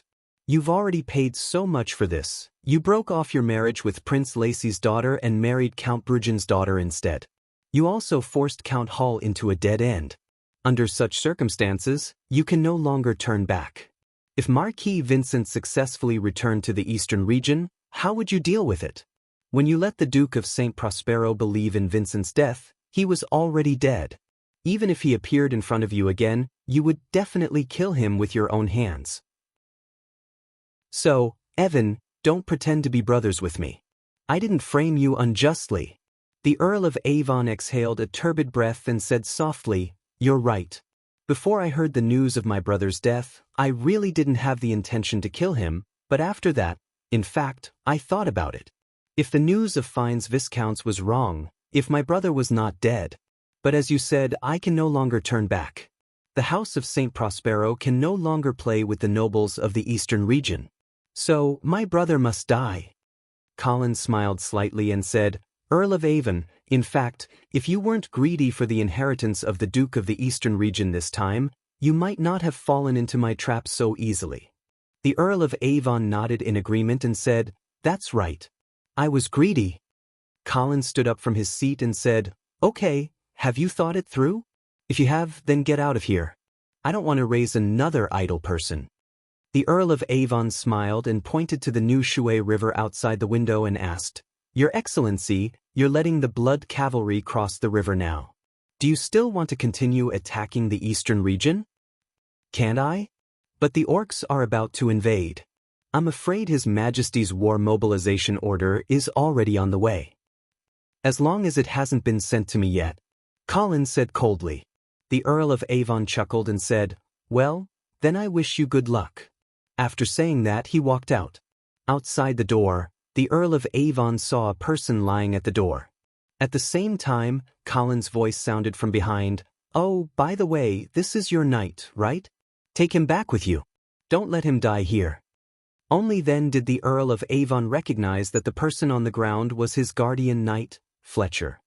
He hurriedly ran over and found that the other party was still breathing, but unconscious. Earl Angeli, thank you for your hospitality this time. If there's a chance in the future, I'll definitely repay you double.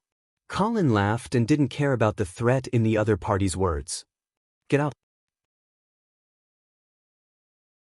Chapter 432. The first glimmer of dawn slowly shone from the east, gently but firmly tearing apart the darkness that shrouded the earth.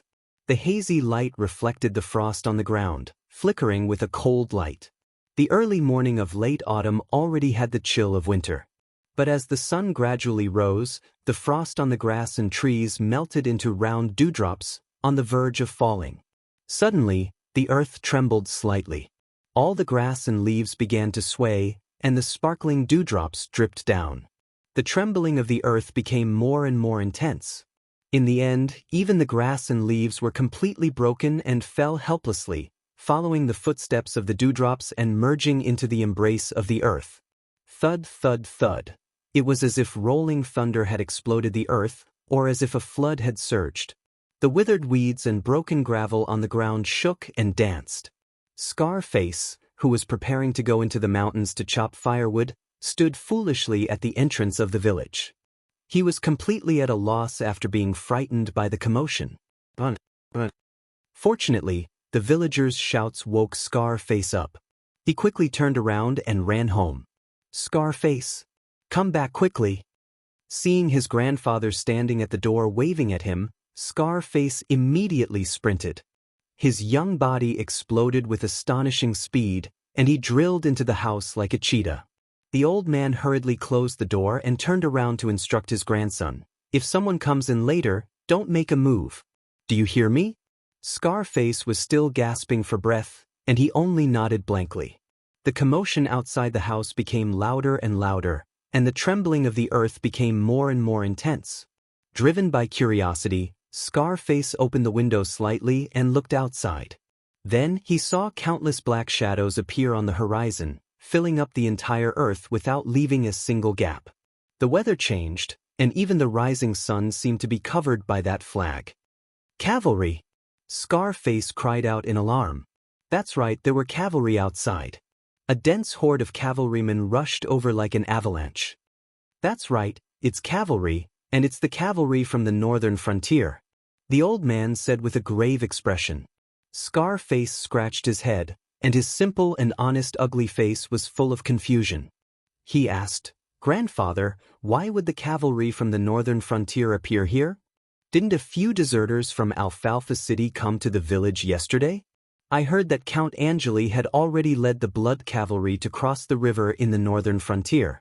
I didn't believe it at first, but now it seems that the news should be true. Where is the heavenly horse navy of our eastern region? Why would they let people from the northern frontier cross the river? It seems that there was a rebellion within the Pegasus Navy, which gave the northern frontier an opportunity. Then what should we do?" The old man sighed, and the wrinkles on his face were all squeezed together. He said helplessly, "What else can we do? Accept your fate. I only hope that the people of the northern frontier won't go too far, considering that we're all citizens of the empire." Looking at his disgruntled grandson, the old man reminded him again, "Remember, if someone comes in later, let them take whatever they want. Don't stop them. Do you understand?" "Understood," Scarface replied in a muffled voice. The sound of horse hooves outside the house was getting closer and closer. Scarface was lying on the windowsill. Through the gap in the window, he could clearly see the tall horses rushing into the village, as well as the armored soldiers on the backs of the horses. In addition to fear, Scarface's eyes also revealed an uncontrollable look of envy. Because of his tall and strong body, the villagers said that Scarface was a natural warrior. Scarface himself also had the idea of joining the army a long time ago, but unfortunately, his grandfather didn't allow him to join the army. This was because his son, Scarface's father, was a member of the Heavenly Horse Army. However, last year, he followed Marquis Vincent on an expedition to the Half-Elf Kingdom and died in Silver Moon City. One must know that Scarface's father was the pride of this small village when he was alive. He was a rank 3 warrior and a member of the House of St. Prospero's army. In such a small village, he was definitely a dragon among men. But even so, he died just like that. The cruelty of war made the old man's heart tremble. No matter what, he didn't want to send his grandson to the battlefield. Bang! The wooden door was violently kicked open, and 2 fierce-looking soldiers walked in. Scarface hurriedly shielded his grandfather behind him and looked at the soldiers warily. "Where is the food hidden?" Scarface clenched his fists, but he felt his grandfather pulling on his clothes tightly. Thus, he could only suppress the anger in his heart and point to the corner of the wall. The The soldiers walked over and took out what they wanted from an old wooden box. They didn't make things difficult for the grandfather and grandson and immediately walked out. After they left, Scarface rushed to the corner and rummaged through the wooden box. His gloomy face immediately showed some surprise. "Grandfather, they actually left half of it for us." "Sigh, looks like the people of the northern frontier still have some conscience. If we eat the rest sparingly, we should be able to survive this winter." Before he could finish speaking, another figure appeared at the door. His entire body was covered in bright red armor, only revealing a pair of emotionless eyes. Scarface panicked and hurriedly said, "You've already been here once. Grandfather and I are the only ones left." "Scarface!" Grandfather anxiously kept shooting glances at his grandson, afraid that he would do something stupid. Scarface could only shut up, but his body still blocked in front of the wooden box and didn't move away. However, the armored man at the door had no intention of coming in. He only stared at the grandfather and grandson in a daze, as if he was stupid. Scarface also straightened his neck and looked at the armored man, but as time passed, the vigilance in his eyes slowly dissipated. Instead, a trace of doubt appeared. Why was this person's gaze somewhat familiar?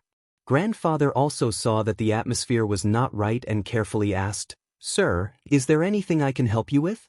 Only then did the armored man come to his senses, but he didn't say anything. He only threw down a bag of food and then turned to leave. Grandfather and grandson were left looking at each other in dismay. At the entrance of the village, Colin stood on his horse and fell into deep thought as he watched the blood thrall walk out of Scarface's house. This blood thrall used to be a third-rank warrior in the Sky Horse Legion. Colin didn't know his name or past, but now it seemed that he probably came from this village. And the reason why he acted so strangely just now should be because he saw his family. Colin always thought that blood thralls had no self-consciousness, but now it seemed that this was not the case. Of course, this residual consciousness was not strong and would not affect Colin's control over them. For example, now, under Colin's command, the blood thrall returned to Scarface's house and took away the bag of food that Scarface had just left. This gave Colin a wake-up call. If even a blood thrall could feel pity for his family, then what about a blood descendant who had self-consciousness in the first place? When Colin forced Count Schultz to betray her husband in Swan City, he wanted to see if a blood descendant would disobey his order when there was a conflict of interest. However, although the experiment was successful, Colin felt that Count Schultz might have known that the bloody cavalry was hiding outside the city and knew that he couldn't fight against Colin, so he simply betrayed her husband. Then, if a blood descendant found a way to fight against Colin, or even a chance to get rid of Colin's control, would he continue to disobey his own interests and obey Colin's orders? Thinking of this, Colin suddenly felt that this blood descendant, Marquis Vincent, should be able to give him a clear answer in this trip to the eastern region. Chapter 433. Linshui City was not near the water. It was still hundreds of kilometers away from the Raging Water River, but 500 years ago, the Raging Water River did pass through Linshui City. However, due to an earthquake, it changed its course and Linshui City became unworthy of its name. In the back hall of the city lord's mansion, there was a scene of singing and dancing. The young and beautiful half-elf dancers were graceful and charming. Their eyes were full of flirtatious glances, which caused a burst of excited cheers, pushing the atmosphere of the banquet to the climax. Viscount Jacques, the lord of Linshui City, was sitting at the head of the table, looking at the half-elf dancers in the field with drunken eyes, shaking his head along with the rhythm of the music, full of interest. But unfortunately, there were always some untactful people who wanted to disturb his mood. Sir Viscounts, Sir Viscounts. Viscount Jacques looked at Knight Palin in front of him and asked with a frown, "What's the matter?" "Sir, there was a group of deserters from Alfalfa City just now, and according to them, the bloody cavalry has already crossed the river." "Knight Palin, you believe the words of deserters? With the Pegasus Navy, tell me, how did the people of the northern frontier cross the Raging Water River? Also, didn't I ask you to send someone to confirm? Did you send anyone?" "Of course, I sent 3 batches. But until now, none of them have returned." Isn't it at least 3 days from here to Alfalfa City? How can it be so fast?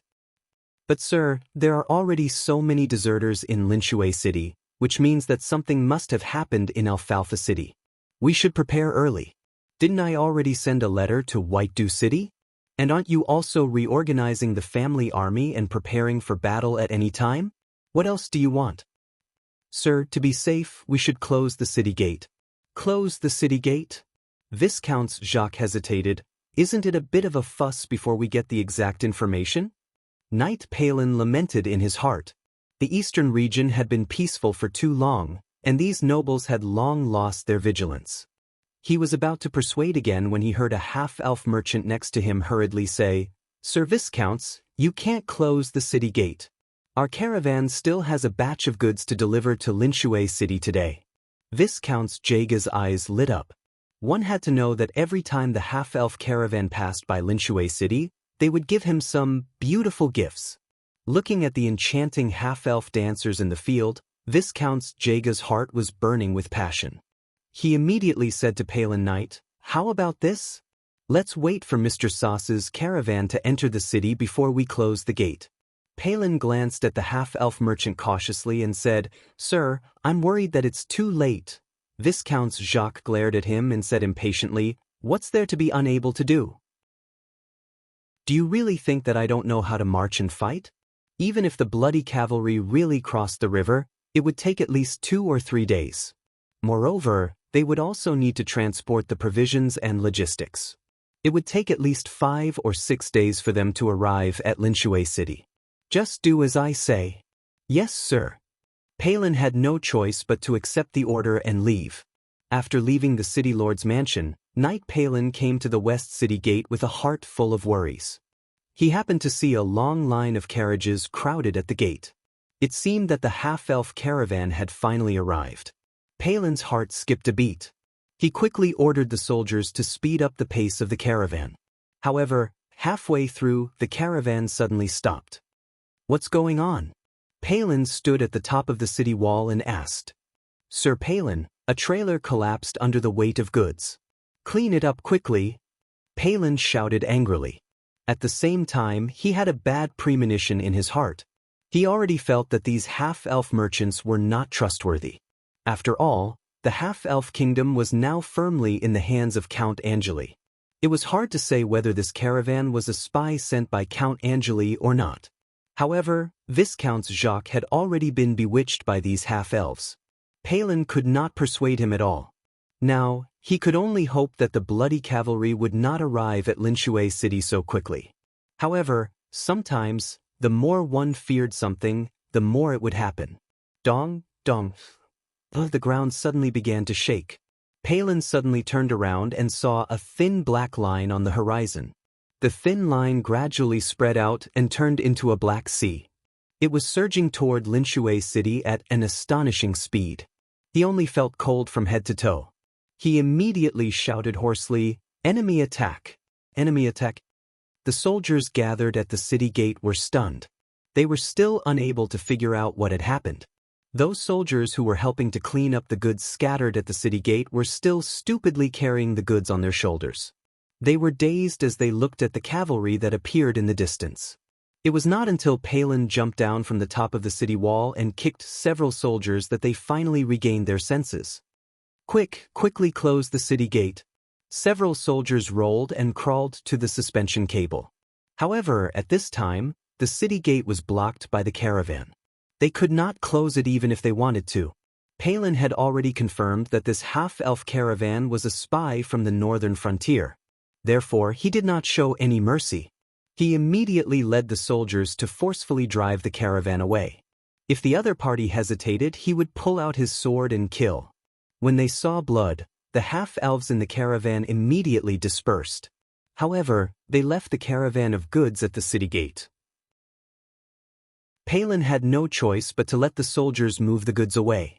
As for himself, he gathered the guards at the city gate and lined up outside the city, trying to block the blood cavalry. In fact, at this time, there were 1,000 or 2,000 guards at the city gate. Palin felt that with so many people, they should be able to block the blood cavalry and by some time. As long as the city gate was successfully closed, the northern frontier might not be able to take down Linshui City. Cavalry was not good at sieging cities. This was military common sense. Unfortunately, Knight Palin had overestimated his subordinates. The eastern region was too comfortable. The New Shui River firmly blocked the northern frontier outside. The elves hid in the Radiant Moon Forest and there was no trace of them. The army of the eastern region only bullied the bandits and did not fight a few serious wars. Many soldiers did not even practice. Perhaps they were more proficient in using hoes than swords. Therefore, when the vanguard of the Blood Cavalry arrived at the city gate with an unparalleled momentum, the guards led by Palin directly collapsed. They saw the red blood, the ferocious faces, and the ruthless eyes. Then they were scared to death. They threw down the swords in their hands and ignored Palin's shout. They instinctively turned around and fled into the city. Palin looked at this scene and his heart was completely desperate. However, he looked down at the knight's sword in his hand. The oath that he once swore once again appeared in his mind.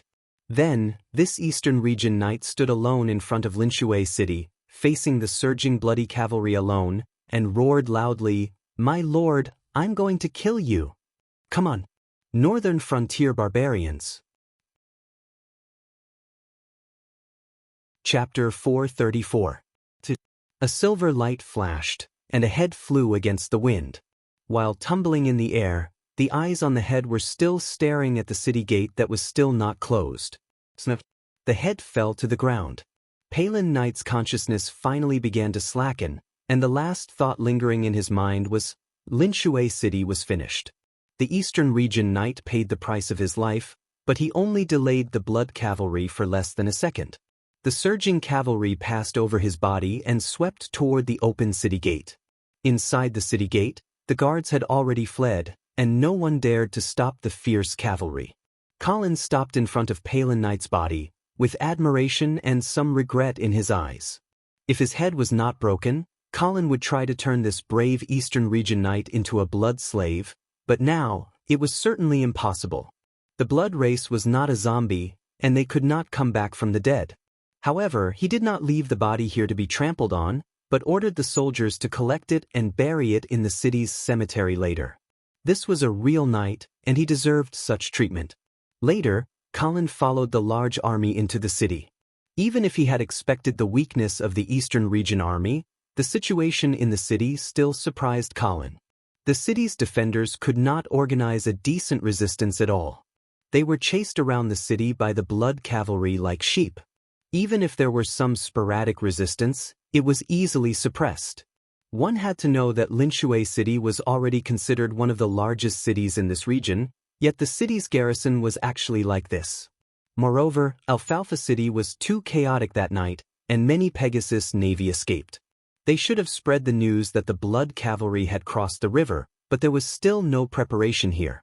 It was said that the eastern region had been peaceful for too long, and the military equipment was slack, but Colin did not expect it to be slack to this extent. Sure enough, the invincible foreign patient, Guoheng, died. Colin did not encounter any organized resistance all the way to the gate of the City Lord's mansion. Looking up at the luxurious City Lord's mansion, Colin sneered and ordered, "Break the door." This Castellan mansion was actually the castle of the Yaka clan. Although it couldn't be compared with the city wall of Linshui City, it still had some defensive capabilities. More than 10 bloody cavalry soldiers couldn't break open the castle gate in a short time. Colin raised an eyebrow and had the soldiers retreat for the time being. Then he summoned the blood slave Lucian. This Tier 6 warrior was covered in armor, holding a huge white shield that was almost as tall as him. Facing the castle gate, he did not hesitate at all. His feet left a deep pit in the ground. Boom! Propelled by the powerful reaction force, he was like a cannonball that had been shot out of the barrel as he charged towards the castle gate. Bang! The earth quaked and the mountains swayed. The door collapsed. Without Colin's order, the soldiers of the bloody cavalry immediately filed in. Suddenly, there was a burst of wailing and howling inside. Some of the eastern soldiers wanted to pick up their weapons and fight, but soon they were cut down by the braver and fiercer blood cavalry. As for the eastern soldiers, they chose to kneel on the ground and surrender. It was difficult for these soldiers, who had not been baptized by the cruel war, to cause trouble to the fierce blood cavalry. Colin dismounted and walked into the castle under the protection of the soldiers. In the castle, there were many people kneeling down, and many injured people were constantly screaming. Colin did not stop and went straight to the inner court. He had already heard the music coming out. It seemed that the castellan was really fearless in the face of danger. Was the castellan deliberately showing such a posture to win his respect, or deliberately showing disdain to provoke him? But when Colin really walked in, the corner of his mouth could not help but twitch. It turned out that they were just too high to stop. Even under the cold gaze of the bloody cavalry, this group of aristocrats in Linshui City still went their own way, doing all kinds of indecent things, unaware of what was happening around them. At this time, a half-elf merchant on the scene pushed away the dancer who was entangling him, came to Colin with a flattering smile, and respectfully saluted. "My lord, you are finally here." Colin coughed a few times, withdrew his shocked gaze, and said, "Are you Mr. Sachs?"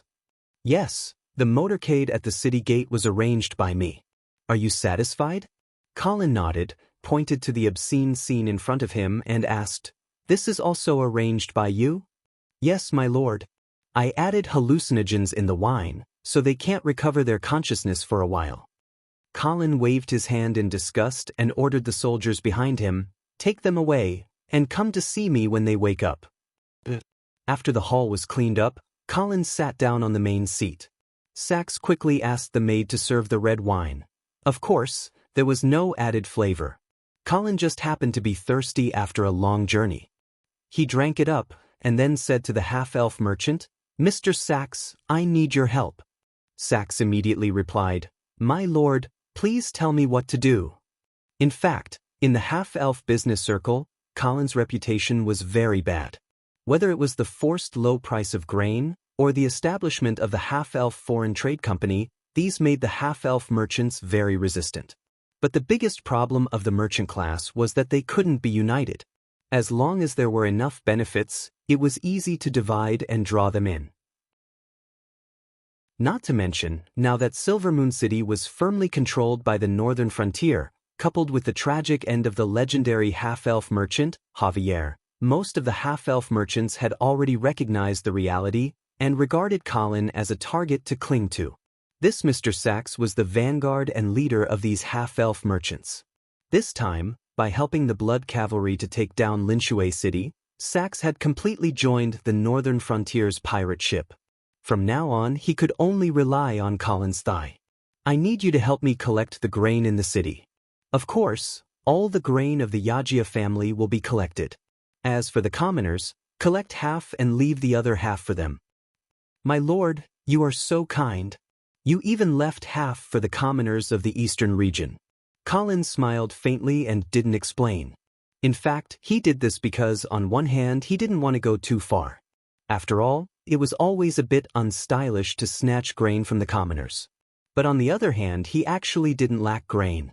The grain bought from Silvermoon City at a low price, plus the grain bought from the Earl of Avon with bonds, was enough for the northern frontier to survive this year's famine. After entering the eastern region, the reason why he allowed the blood cavalry to wantonly snatch the grain was to create an illusion. The purpose of the blood cavalry entering the eastern region was for the grain. The blood cavalry will help you collect the grain, but after that, your caravan will have to carry out the transportation alone, understand? Understood. Chapter 435. White Dew City, City Gate. The guard stopped the person in front of him and asked in a routine manner, "Name? Where are you from? What are you doing in White Dew City?" That person glanced at the absent-minded guard and said a name, Vincent St. Prospero. "Oh, you have to pay 3 copper coins as entrance tax to enter the city," the guard subconsciously said, but he immediately reacted and finally raised his head to look at the person in front of him in surprise. "Lord Marcus." The guard finally recognized Vincent and immediately bowed. His exclamation caused a commotion at the city gate. Not long after, the knight on duty at the city gate hurriedly ran over and welcomed Marquis Vincent into the city. Marquis Vincent didn't tarry at the city gate and went straight to White Dew Castle. However, he wasn't fast. He rode his horse and wandered in the city. He wanted to see if there were any changes in his hometown that he had left for a long time, and also to give White Dew Castle some time to prepare. Marquis Vincent was very curious about his father's expression when he saw him later. When he arrived at White Dew Castle, the butler was already leading a group of attendants to welcome him at the gate. "Young master, you are back." Marquis Vincent nodded and dismounted from his horse. He handed the reins to the attendant and asked the butler, "Where is father?" "Old master is in the study. Do you want to take a bath and change first, or do you want to see old master directly?" "I'll go see father directly." Marquis Vincent took a wet handkerchief from a maidservant and wiped his face before walking to the study. Everything in the castle was the same as before, as if nothing had changed. However, Marquis Vincent clearly understood that many things had changed since he was captured in Silvermoon City. Although the attendants he met along the way were still respectful, Marquis Vincent could keenly sense that their gazes were a little subtle. Marquis Vincent followed the spiral staircase to the third floor of the castle and stopped in front of the study. He adjusted his collar and knocked on the door. "Knock, knock, knock." "Come in." Marquis Vincent took a deep breath and pushed the door open. "Father, I'm back." The Duke of St. Prospero, who was playing chess with the Duchess, put down his crystal chess piece and looked up to size up his eldest son. "I didn't expect you to dare to come back." Marquis Vincent smiled faintly. "Father, what are you talking about? This is my home. Why would I not dare to come back?" Sensing the tense atmosphere between the father and son, the Duchess slowly stood up and walked to her son. She reached out her hand to tidy up his messy hair and sighed, "You've suffered in this trip to Silvermoon City." Marquis Vincent's heart warmed, and the smile on his face became more sincere. He said, "Mother, going to Silvermoon City was my own choice. No matter what I experience, I won't hate anyone. Besides, I do need to take responsibility for the failure of this mission, and I won't run away from it. However, I will not allow anyone to stab me in the back." The Duke of St. Prospero's eyes flickered. "Who did you say stabbed you in the back?" Marquis Vincent sneered and said, "Who else could it be other than my good brother Evan?" The Duke of St. Prospero did not speak. He seemed to be thinking about something. The Duchess took her son's hand and had him sit down on the sofa. She poured him a cup of black tea. Hearing Evan's name, she immediately asked, "By the way, where is Evan? Didn't he come back with you?" Marquis Vincent looked at his mother with a wronged expression and said in an angry tone, "How would I dare to come back with him? Who knows if Evan will confirm the news of my theft along the way?" The Duchess frowned and reprimanded, "How can you doubt your own brother like this? Did I wrongly accuse him?" Marquis Vincent's face was full of disdain. "Didn't he insist that I was assassinated in Silvermoon City?" The Duke of St. Prospero did not answer this question. Instead, he asked, "How did you come back?" "Of course it was because you used half of the Pegasus Navy's fleet in exchange." Marquis Vincent had a natural expression on his face. "Didn't we agree on the terms? After Count Angeli obtained the battleships, he released me in Alfalfa City. But I didn't dare to meet my good brother who kept cursing me to death, so I took a small boat and went south along the Raging Water River, returning to White Dew City." After listening to Marquis Vincent's narration, the study suddenly fell into silence. After a long while, the Duke of St. Prospero asked, "You don't know what happened in Alfalfa City?" "What happened?" Marquis Vincent had a confused expression. The Duke of St. Prospero picked up a letter from the desk and said, "This is the letter Evan sent back from Alfalfa City. Take a look at it yourself." Marquis Vincent put down his teacup and walked to the desk. He picked up the letter and read it carefully. Asterisk bang. Asterisk, he's slandering me. Marquis Vincent slammed the letter on the desk and shouted with righteous indignation, "I don't know what happened in Alfalfa City, and I don't know how it ended up like this, but he said that I colluded with the northern frontier to instigate Count Hall's rebellion. What a joke! Why would I do that? And if that's really the case, why would I dare to return to White Dew City alone? Evan is clearly trying to push the blame for the defeat onto me." The Duke of St. Prospero carefully observed his son's expression, as if trying to find a flaw in it. This gaze obviously angered Marquis Vincent, and he angrily shouted at his father. "Father, do you still not understand at this point? This was a conspiracy planned by Evan from the beginning to the end, but he screwed it up because he tried to be clever. First, he made Viscount's Finn lie, saying that I had been assassinated in Silvermoon City, so that you would be determined to support him as the successor of the Duke of the Eastern region. Then he used the excuse of avenging me as an excuse to take revenge on the Eastern region, but in reality he was wiping out the forces that supported me and paving the way for his future succession. What did he mean by I colluded with the northern frontier to instigate Count Hall's rebellion? He was clearly the one who forced Count Hall to rebel in order to eliminate his dissidents. Father, such a person who would do anything to ascend the throne, framed his own brother, forced Count Hall to rebel, and destroyed the biggest barrier in the eastern region. Do you still want to continue to believe his nonsense? The Duke of St. Prospero did not speak. He just looked at his son silently, unsure if he believed what Marquis Vincent said. After a long while, the Duchess broke the silence. "All right, Vincent, you must be tired after rushing all the way back. Go back and rest first. Your father and I will definitely find out what happened in Alfalfa City." "All right." Marquis Vincent nodded and then left the study. When the door was closed again, the Duke of St. Prospero looked at his wife and asked, "Do you believe what he said just now?"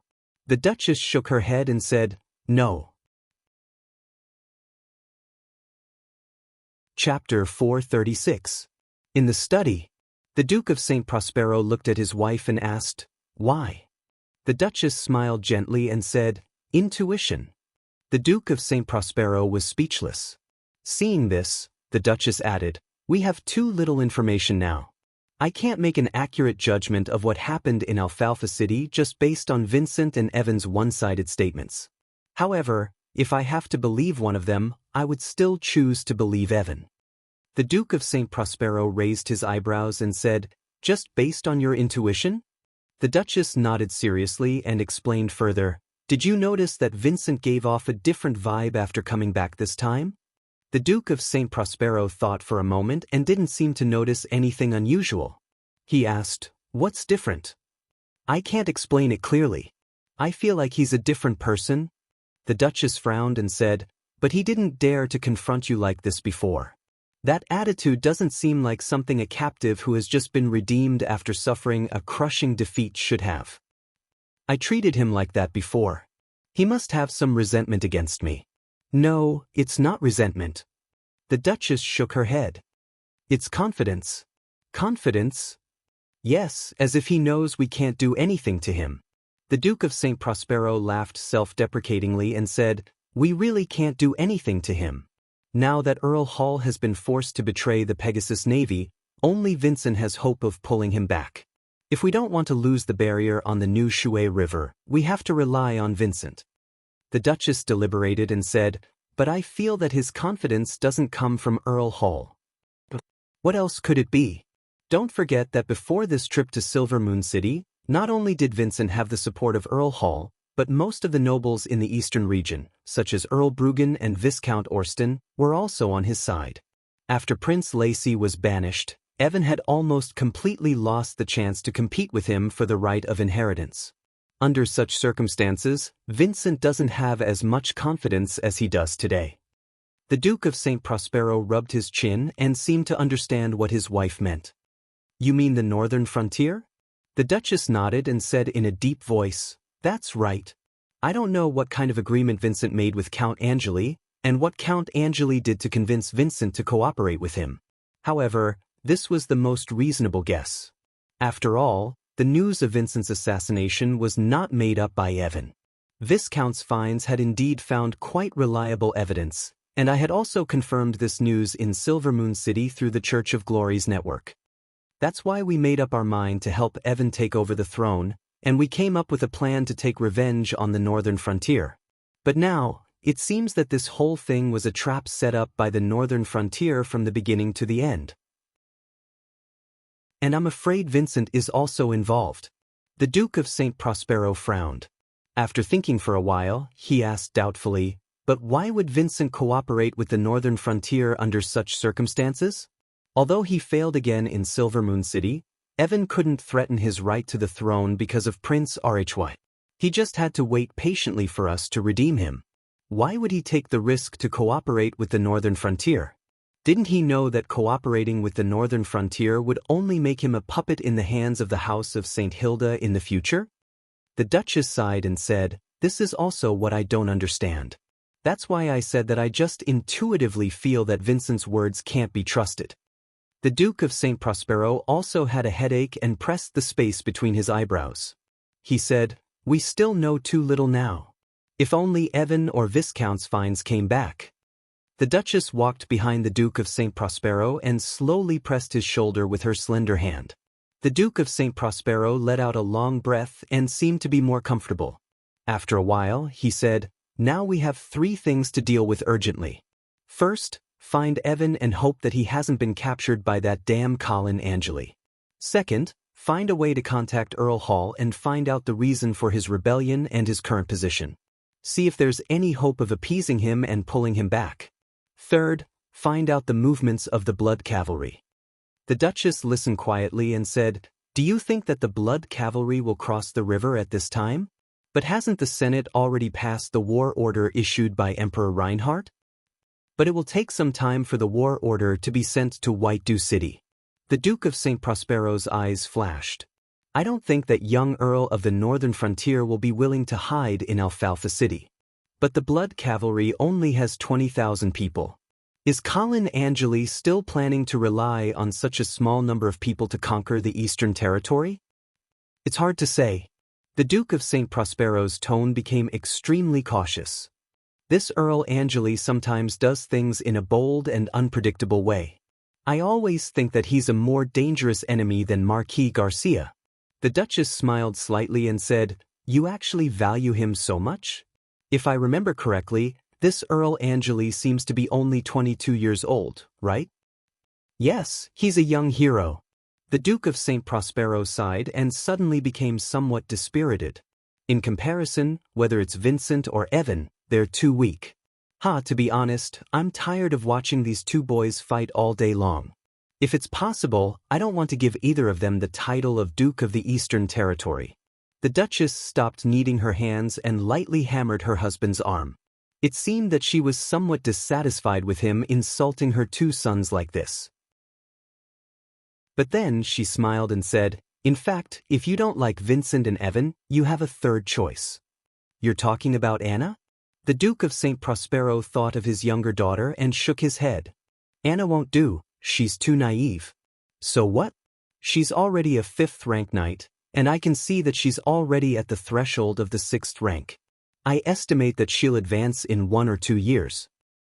"Really?" The Duke of St. Prospero couldn't keep calm anymore. He immediately grabbed his wife's hand and asked in surprise. "Of course it's true." The Duchess had a proud expression. "Such a young 6th-rank knight, Anna will definitely step into the Holy Realm in the future. And as long as she can become a holy knight, so what if she's a little naive? With her, will the northern frontier dare to easily cross the New Shui River?" The Duke of St. Prospero's eyes flashed. It seemed that he was really considering the possibility of letting his younger daughter inherit the title. At this moment, a knock on the door interrupted the Duke's thoughts. "Come in." The steward pushed the door open and came in. He handed a letter to the Duke of St. Prospero and said, "Master, this is an urgent letter from Linshui City." The Duke of St. Prospero reached out and took the letter. After glancing through it, he said, I guessed right. The Bloody Cavalry has indeed advanced to the east and now occupied Linshui City." The Duchess stared at the letter in her husband's hand and asked in a deep voice, "Then, should we temporarily avoid them and wait for His Majesty's war order to arrive and they'll naturally retreat to the northern frontier, or, of course, we should take the initiative to attack?" The Duke of St. Prospero said coldly, "Since they're here, they won't easily leave the Eastern Territory." Chapter 437. The Auxis Mountains were majestic and continuous, dividing the eastern region into 2 from the west to the east. Before the decline of the St. Thean family, they occupied the area to the north of the Auxis Mountains. The House of St. Prospero's territory was south of the mountains. Tinder City was located at the foot of the Alxis Mountains. It happened to be the most important passage connecting the north and south of the mountains. Therefore, when the Sainthian family still ruled the eastern and northern frontier, this city could be said to be a battleground for military forces. However, with the unification of the eastern region by the House of Saint Prospero, the military importance of Tinder City declined day by day. However, the military influence of Tinder City did not diminish at all. This was because there was an army that was known as the strongest army in the eastern region, the Tinder Army. The most prominent feature of this army was that every soldier would wear a tinder flower on their chest. This kind of flaming velvet flower grew in the Alxis Mountains and could only be found in the cliffs and precipitous cliffs above 3,000 meters. It was definitely not an easy task to pick a tinder flower. The young people in the Alxis Mountains were proud to wear tinder flowers. This rare mountain flower had also become a symbol of bravery. There was only one condition for joining the Tinder Army: to personally pick a tinder flower from the Alxis Mountains. Therefore, the quality of the soldiers of the Tinder Army was the best in the eastern region. Although there were only 50,000 of them, they were a military force that no one dared to ignore in the eastern region. Especially after Marquis Vincent buried the Pegasus Army in Silvermoon City, the importance and status of the Tinder Army became even more prominent. However, this army was not the direct army of the House of Saint Prospero, but the private army of the Bruggen family. Therefore, when the Duke of Saint Prospero learned of the death of his eldest son and was determined to promote his second son, the Earl of Avon, the first thing he did was to let the Earl of Avon be engaged to the daughter of Count Bruggen. After the Earl of Avon fled from Alfalfa City, he rushed to Tinder City as soon as possible. "Father-in-law, I think Colin Angeli is just putting on an act for us." In the study, the Earl of Avon and Count Bruggen sat opposite each other, with the news from the front lines in front of them. Count Bruggen took a sip of his coffee and asked, "Why do you say that?" The Earl of Avon had a serious expression on his face as he asked, "What do you think Colin Angeli wants to achieve the most when he enters the eastern region?" Count Bruggen pondered for a moment and said, "According to the news from Imperial Dragon City, the Senate has already approved His Majesty's declaration of war. Although it will take some time for this declaration of war to reach White Dew City, it won't take too long." In such a short period of time, Colin Angeli didn't have enough time to mobilize the Northern Frontier Army to invade. With only the Blood Cavalry, the most he could do is plunder. But looking at what he is doing in Linchue City, it seems that he wants to plunder as much food as possible to alleviate the famine in the Northern Frontier. The Earl of Avon shook his head slowly and said, "No. As far as I know, the problem of famine in the Northern Frontier has been more or less solved. Moreover, if the Blood Cavalry really wants to plunder food, why would they leave half of the rations for the civilians in Linchue City? So I think that this is actually Colin deliberately acting for us to see. He wants us to underestimate his purpose of entering the eastern region." "Then what do you think his real purpose is?" The Earl of Avon picked up a piece of information from the table and said in a deep voice, "It's the Hall family." "The Hall family?" "Yes."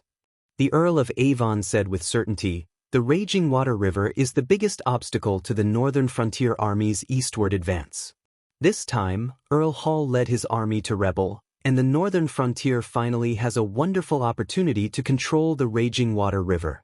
But if the Northern Frontier wants to truly control the Raging Water River, they must completely subdue the Hall family. And to do this, Colin Angeli must rescue the members of the Hall family in White Dew City. Generally, the members of the Lord's family of the eastern region lived in their own territories and only had a temporary residence in White Dew City. But the Hall family was not like this. They started out as merchants in White Dew City. Later, even if they succeeded in entering the noble class, they did not move their family to the territory. Instead, they stayed in White Dew City. It was because of this reason that the House of Saint Prospero was very assured of this family that settled the whole family under its nose. It was also because of this that the Hall family became the most trusted vassal of the House of Saint Prospero. This played a decisive role in their rapid development later. Therefore, the Hall family could smoothly control half of the Pegasus Navy and not be suspected by the House of Saint Prospero. But now, these old, weak women and children who stayed in White Dew City became the bargaining chips that the House of St. Prospero used to manipulate Earl Hall. Count Bruggon had obviously thought this through as well. For the northern frontier, the raging water river was definitely the key to their conquest of the eastern region. As long as they completely controlled the raging water river, even if they were unable to enter the eastern region this time because of Emperor Reinhardt's war order, it would be easy for them to come back in the future. Without the raging water river as a barrier, the eastern region was simply a defenseless and delicate girl in front of the northern frontier army. Earl Bruggen frowned and asked again, "Then what method do you think Colin Angeli will use to rescue the members of the Hall family from White Dew City?" The Earl of Avon smiled faintly and said, "Father will definitely understand the importance of the Hall family. He will definitely keep a close watch on the members of the Hall family in White Dew City. If the northern frontier wants to rescue people from White Dew City, there is only one way: to conquer White Dew City." Earl Bruggen was suddenly enlightened and said, "I understand. So Colin Angeli's wanton plundering of food in Linshui City is actually to attract our attention and make us misjudge his true purpose, thus neglecting the safety of White Dew City." The Earl of Avon nodded and said, "That's right. I'm sure that Linshui City is definitely not the main force of the Blood Cavalry." Earl Bruggen stood up and walked to a military map hanging on the wall. He muttered, "Then, where will the real main force of the Blood Cavalry be?" The Earl of Avon shrugged and said, "That's hard to guess. The Alsace Mountains lie between Alfalfa City and White Dew City. If the Blood Cavalry wants to enter White Dew City by land, they must pass through Tinder City. But don't forget that the raging water river is now in the hands of Earl Hall. If he is willing to help the northern frontier, he can completely let the Blood Cavalry bypass the Alsace Mountains by water." Earl Bruggen's gaze swept across the ports along the raging water river, thinking about the possible landing places of the Blood Cavalry. But the Earl of Avon shook his head and said, "Actually, we don't need to figure out where the main force of the Blood Cavalry will land." But Earl Bruggen turned back and asked in confusion. The Earl of Avon's eyes were cold and said in a deep voice, "Because our best target is actually Colin Angeli in Linshui City." Chapter 438. Count Bruggen was stunned for a moment before he somewhat understood what the Earl of Avon meant. When he came back to his senses, he said in disbelief, "You mean, we don't have to care about the main force of the Blood Cavalry, even if they can break through White Dew City?" The Earl of Avon smiled and pressed his hand down, indicating that Count Bruggen didn't need to be so agitated. Then he patiently explained, "It's not that we don't care at all.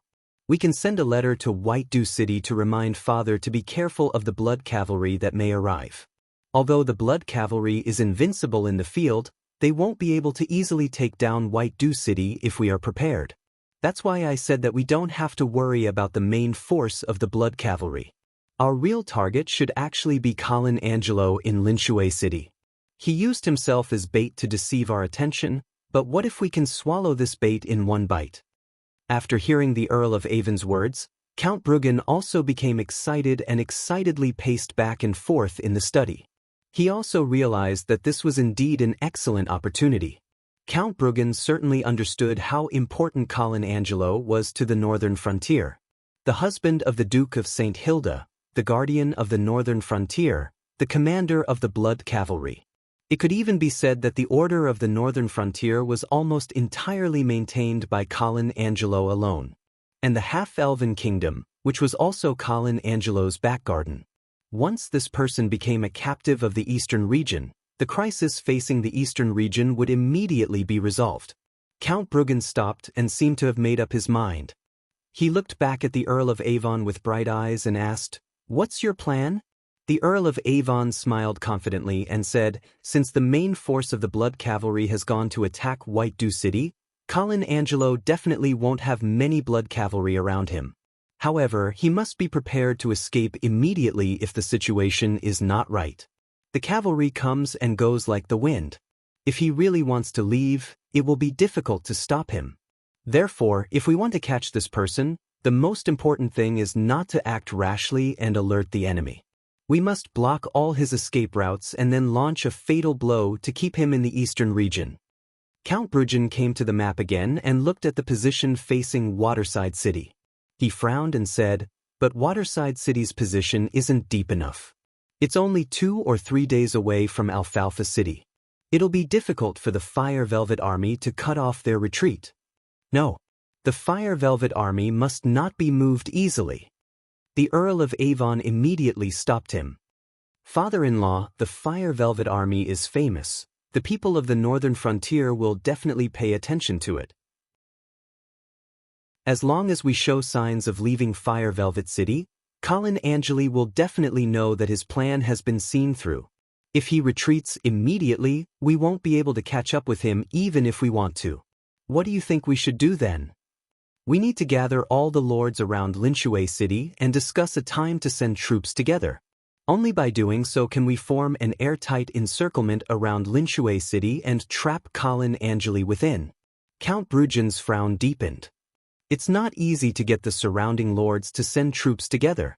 They're not my vassals. I'll personally write a letter to persuade them one by one."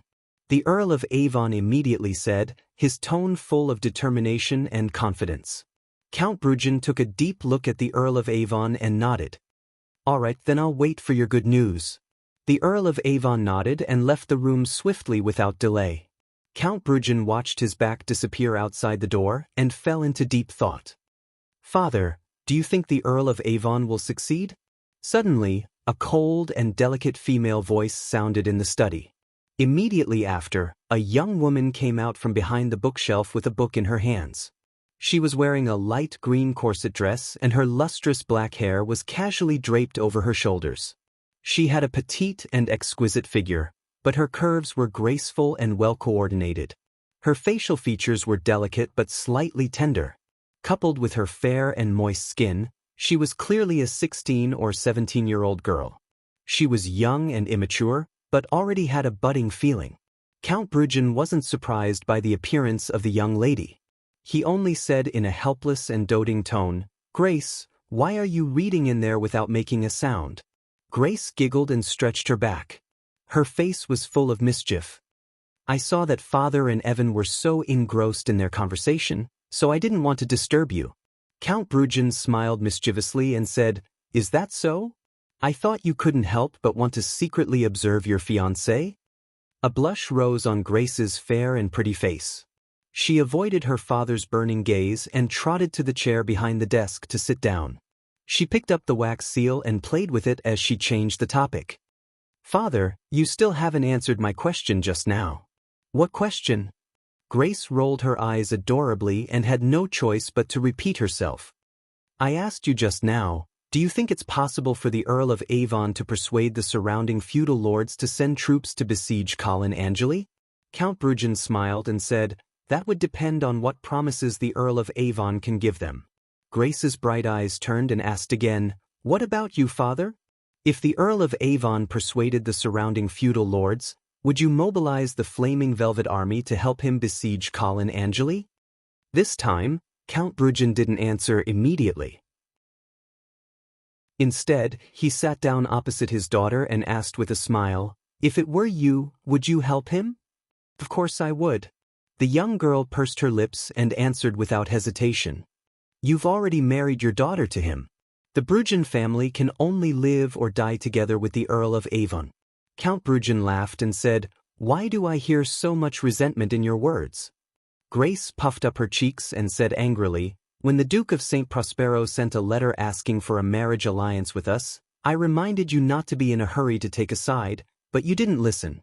Great, now there's no turning back." Count Brugen's face turned serious and he said seriously, "Grace, you don't understand. Sometimes, if you don't choose a side, it may seem like you can advance or retreat, but in fact, you won't be pleasing either side. The Brugen family controls the Flaming Velvet Army and the House of St. Prospero won't allow us to have an ambiguous attitude." Grace was still unconvinced and pouted. "Anyway, I think you've made a bad move." Count Brugen was a little helpless. "You don't like Evan, do you?" Grace nodded. "I originally thought he was a straightforward and interesting noble young master, but now it seems that he's just a cold-blooded politician who only thinks about benefits. Why do you say that? Grace snorted and said, Isn't it obvious? He knows that the target of the northern frontier is White Dew City, but he doesn't want to go back to rescue them. Instead, he's racking his brains to come up with a plan to encircle and annihilate Colin Angelo in Linchue City. His reason is so dignified, but in fact, he just wants to use capturing Colin to wash away the shame of his defeat in Alfalfa City. As for the safety of White Dew City, it's not even in his consideration. Do you really want to entrust your daughter to such a cold-blooded and heartless person? Count Brugen sighed and said, Evan has no choice but to do this. If he doesn't seize this opportunity to prove himself again, not only will his inheritance be in jeopardy, but even the eastern region will fall into chaos once again. Our Brugen family has already entered the game. We can only follow him down this path to the end. Daughter, can you understand your father's painstaking efforts? Grace didn't answer this question. She just hugged the sheepskin book and silently left the study. Chapter 439. White Dew Castle, Training Field. When Marquis Vincent walked in, the competition in the field was nearing its end. With a shout, a rich holy light enveloped the field like mercury, and then the 3 knights of the House of St. Prospero fell to the ground in a sorry state. Clap, clap, clap. Marquis Vincent clapped his hands and walked closer, exclaiming, Sister, you should have already advanced to the 6th step, right? In the field, Anna put away her sword and bowed to the 3 knights in front of her. The youngest daughter of the Duke of St. Prospero was wearing a magic armor made of fine gold. The design of the armor not only highlighted her graceful figure, but also her flexibility. The surface of the armor was engraved with complex magic patterns, looking exquisite and gorgeous. Powerful, beautiful, and valiant, these qualities were perfectly interpreted by this female knight. The charm and aura she displayed made Marquis Vincent slightly absent-minded. Not yet. I always feel like I'm missing something. Anna turned her head and smiled at her brother, replying, Don't worry, you are still young. Marquis Vincent gently consoled her, In this generation of the House of St. Prospero, you are the one with the most hope to advance to the Saint Domain. Anna nodded, not saying anything. She had heard similar words too many times, but every time she heard such words, she would only feel a heavy pressure. The eastern region had not given birth to a Saint Knight for nearly 100 years, and this embarrassment had gradually become the shame of the House of St. Prospero. And she, who had shown her talent as a knight early on, carried the hope of the family and even the people of the eastern region. But this kind of pressure made the young Anna gradually feel breathless. However, Anna was also very sensible. No matter how great the pressure was, she never slacked off. When the other noble ladies were drinking tea and admiring flowers, she was practicing martial arts.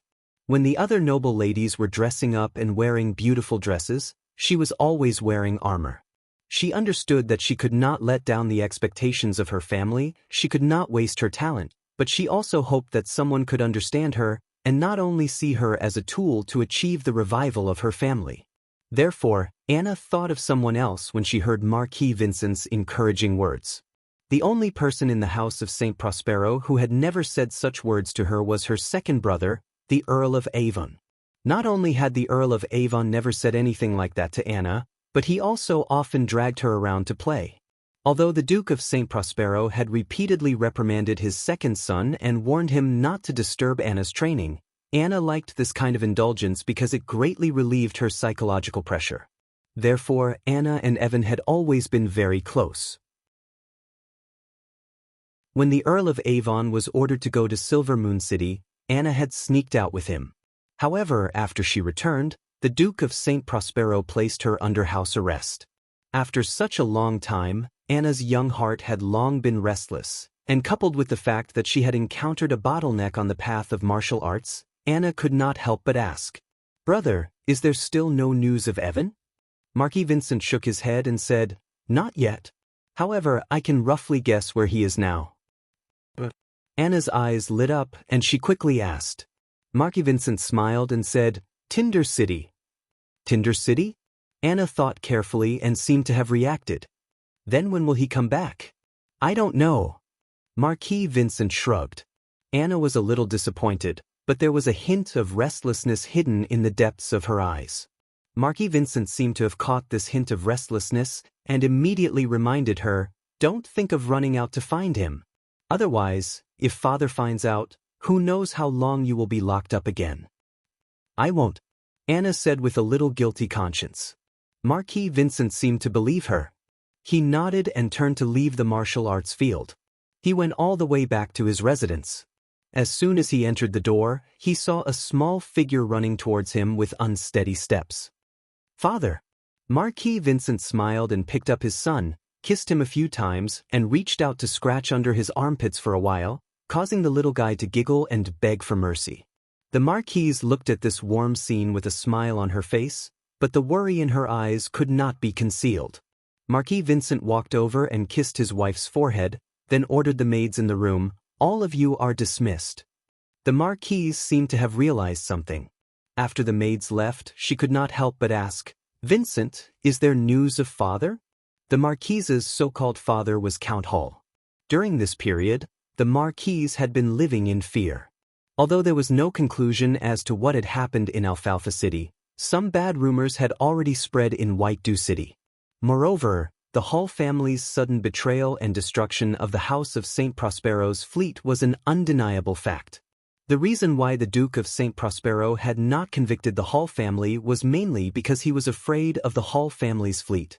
The new Shuai River was too important for the eastern region. Even if there was a glimmer of hope to win back the Hull family, the House of St. Prospero would not easily give up. They would not do anything to push the Hull family to the northern frontier. But for the members of the Hull family in White Dew City, this was a torment. Marquis Vincent pressed his wife's shoulder and gently squeezed it, comforting her, "Not yet, but you don't have to worry, I have already made arrangements." The Marquise shook her head and said, "You are hiding everything from me and unwilling to tell me anything. How can I be at ease?" "It's not that I am hiding it from you, but the time is not right. When will it arrive?" The Marquise could no longer suppress her anxiety.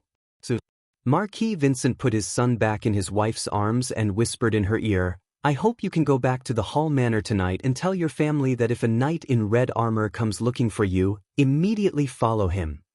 "A knight in red armor?" The Marquise's voice was trembling, not knowing whether it was because of excitement or fear. But just as she was about to ask for more details, Marquis Vincent pressed his finger on her lips and said, "Don't ask anything else. Don't ask about anything else. Knowing too much won't do you any good." "But, do you trust me?" Marquis Vincent hugged his wife's slender waist and asked in a deep voice. The Marquise stared into her husband's eyes and did not speak for a long time. It was not until her son in her arms could no longer bear the loneliness and began to twist that she came back to her senses. "Of course I trust you." Marquis Vincent let out a long breath and said, "Then do as I say. Rest assured, your whole family will be fine."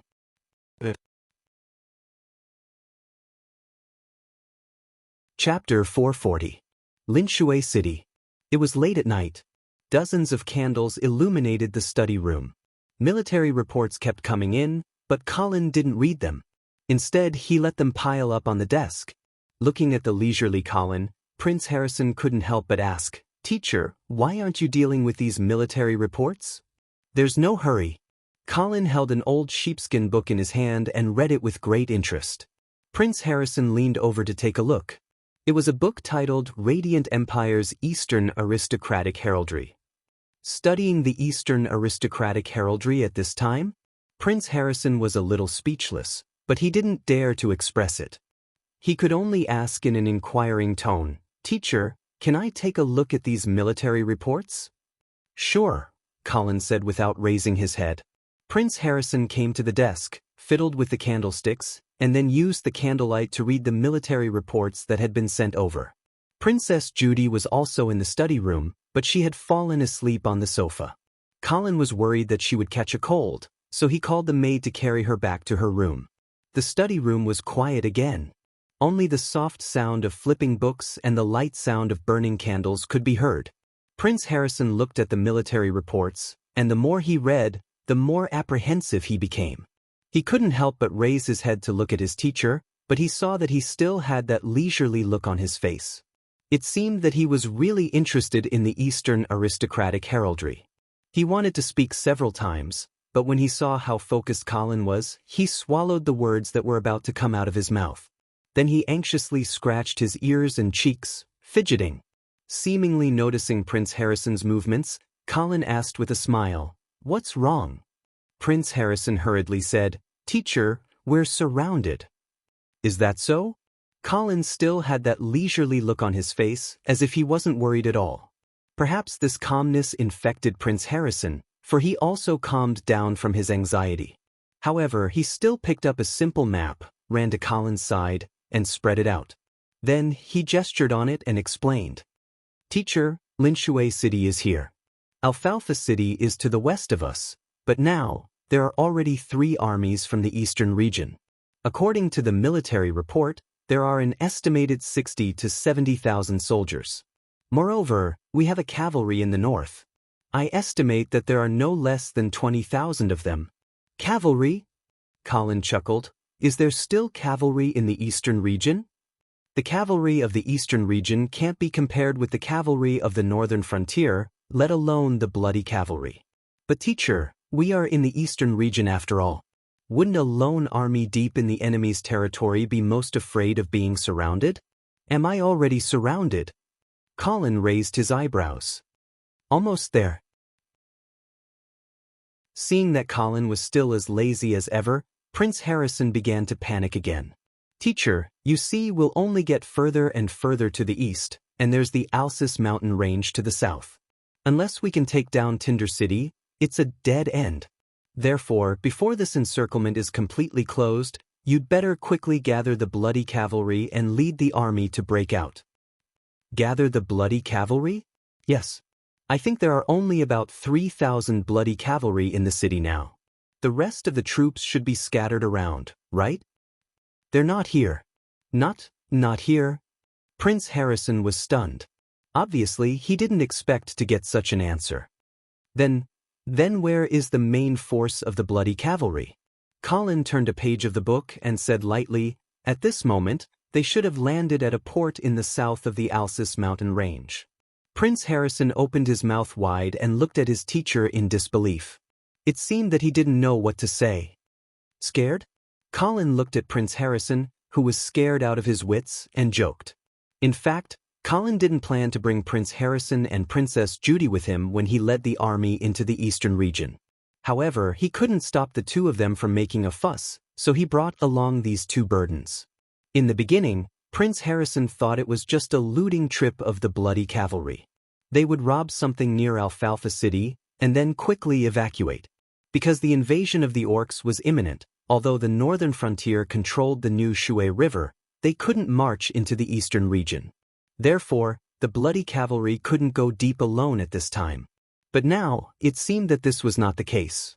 Colin was obviously not satisfied with simple looting, and the eastern region didn't seem to want to let the Earl of the northern frontier leave easily. "I'm not scared," Prince Harrison said at once. Colin glanced at his student and comforted him with a smile. "Don't worry. Even if we are defeated and captured, the people of the eastern region will only send you and Judy back to the Imperial Dragon City respectfully." "Teacher, I'm worried about you," Prince Harrison said anxiously. Colin laughed, put down the sheepskin book in his hand, and asked, "You're worried that I can't run away?" Prince Harrison nodded with a solemn expression. If the bloody cavalry was there, Prince Harrison wouldn't be too worried. After all, the bloody cavalry was so powerful that even if the eastern region set up an encirclement around Linshui City, Colin could lead the army to break out. But if the main force of the bloody cavalry was not there, Prince Harrison was a little flustered. Colin looked confident and said with a smile, "Harrison, in fact, the best strategy in a battlefield game is to take the enemy by surprise." "Take the enemy by surprise?" "Yes. You don't play according to the routine, so that the enemy can't guess your next move and your real purpose." Prince Harrison quieted down, thinking carefully about the meaning of Colin's words. After a while, he looked up again and asked, "Teacher, what's your real purpose this time? What do you think?" Colin didn't answer, but asked back, Prince Harrison hesitated and said, "It should be the White Dew City, right? You personally acted as a bait in Linshui City to attract the attention of the Eastern Region Army, so that the main force of the Bloody Cavalry could take the opportunity to attack the White Dew City, right?" Colin nodded. His real purpose was not only this, but he wouldn't reveal more information to Prince Harrison. Prince Harrison thought he understood Colin's overall plan and couldn't help but say again, "Teacher, with all due respect, I think there is a big problem with your plan. Tell me about it." "First of all, you personally acted as a bait in Linshui City to attract the attention of the Eastern Region Army, so that the main force of the Bloody Cavalry could attack the White Dew City smoothly. But if the Eastern Region set up an encirclement around Linshui City and kept you there, wouldn't the loss outweigh the gain? What's more, the main force of the Bloody Cavalry may not be able to attack the White Dew City smoothly. I know that the Sky Horse Legion was wiped out by you in Silvermoon City, and they have just rebuilt their fighting capacity. But after all, they have a strong city to defend, and the Bloody Cavalry doesn't carry siege weapons. I'm afraid it's difficult to attack the White Dew City, right? Even if the Bloody Cavalry really miraculously attacked the White Dew City, they may not be able to defend it with only a few people. So, I think there is a great risk in your plan, but the benefits..." Colin nodded and said, "Your analysis is reasonable. But some key factors are missing." "What key factors? For example, why did I release the Earl of Avon unconditionally in Alfalfa City?" Without waiting for Prince Harrison to think carefully, Colin continued to throw out a series of questions. For example, how will Marquis Vincent face the current situation when he returns to the White Dew City? For example, when the Duke of St. Prospero learns that the target of the Bloody Cavalry's main force is the White Dew City, will he ask the Eastern Region Lord to return to support? And if the Eastern Region Lord insists on not returning to support, but insists on encircling me, what will the Duke of St. Prospero think? And the Hull family, the Bruggen family, and so on, how will the Eastern Region Lord choose? Prince Harrison suddenly didn't know how to answer these questions. Colin patted him on the shoulder with a smile and said, "Take a good look.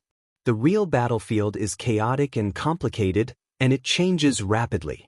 It's not something you can come to a conclusion by deducing there." "I understand, teacher. I will learn well." Looking at Prince Harrison's serious face, Colin nodded with a smile, but in his heart he complained, "Learn my ass. You don't have a vampire. You're tuning in to the Passion Pages YouTube channel. We're so grateful for your support, and don't forget to subscribe to join us on this incredible journey through captivating stories. Your generosity through donations truly makes a world of difference, as it's the primary source of revenue that allows me to expand and enhance this channel for you. Thank you from the bottom of my heart for being a part of this adventure.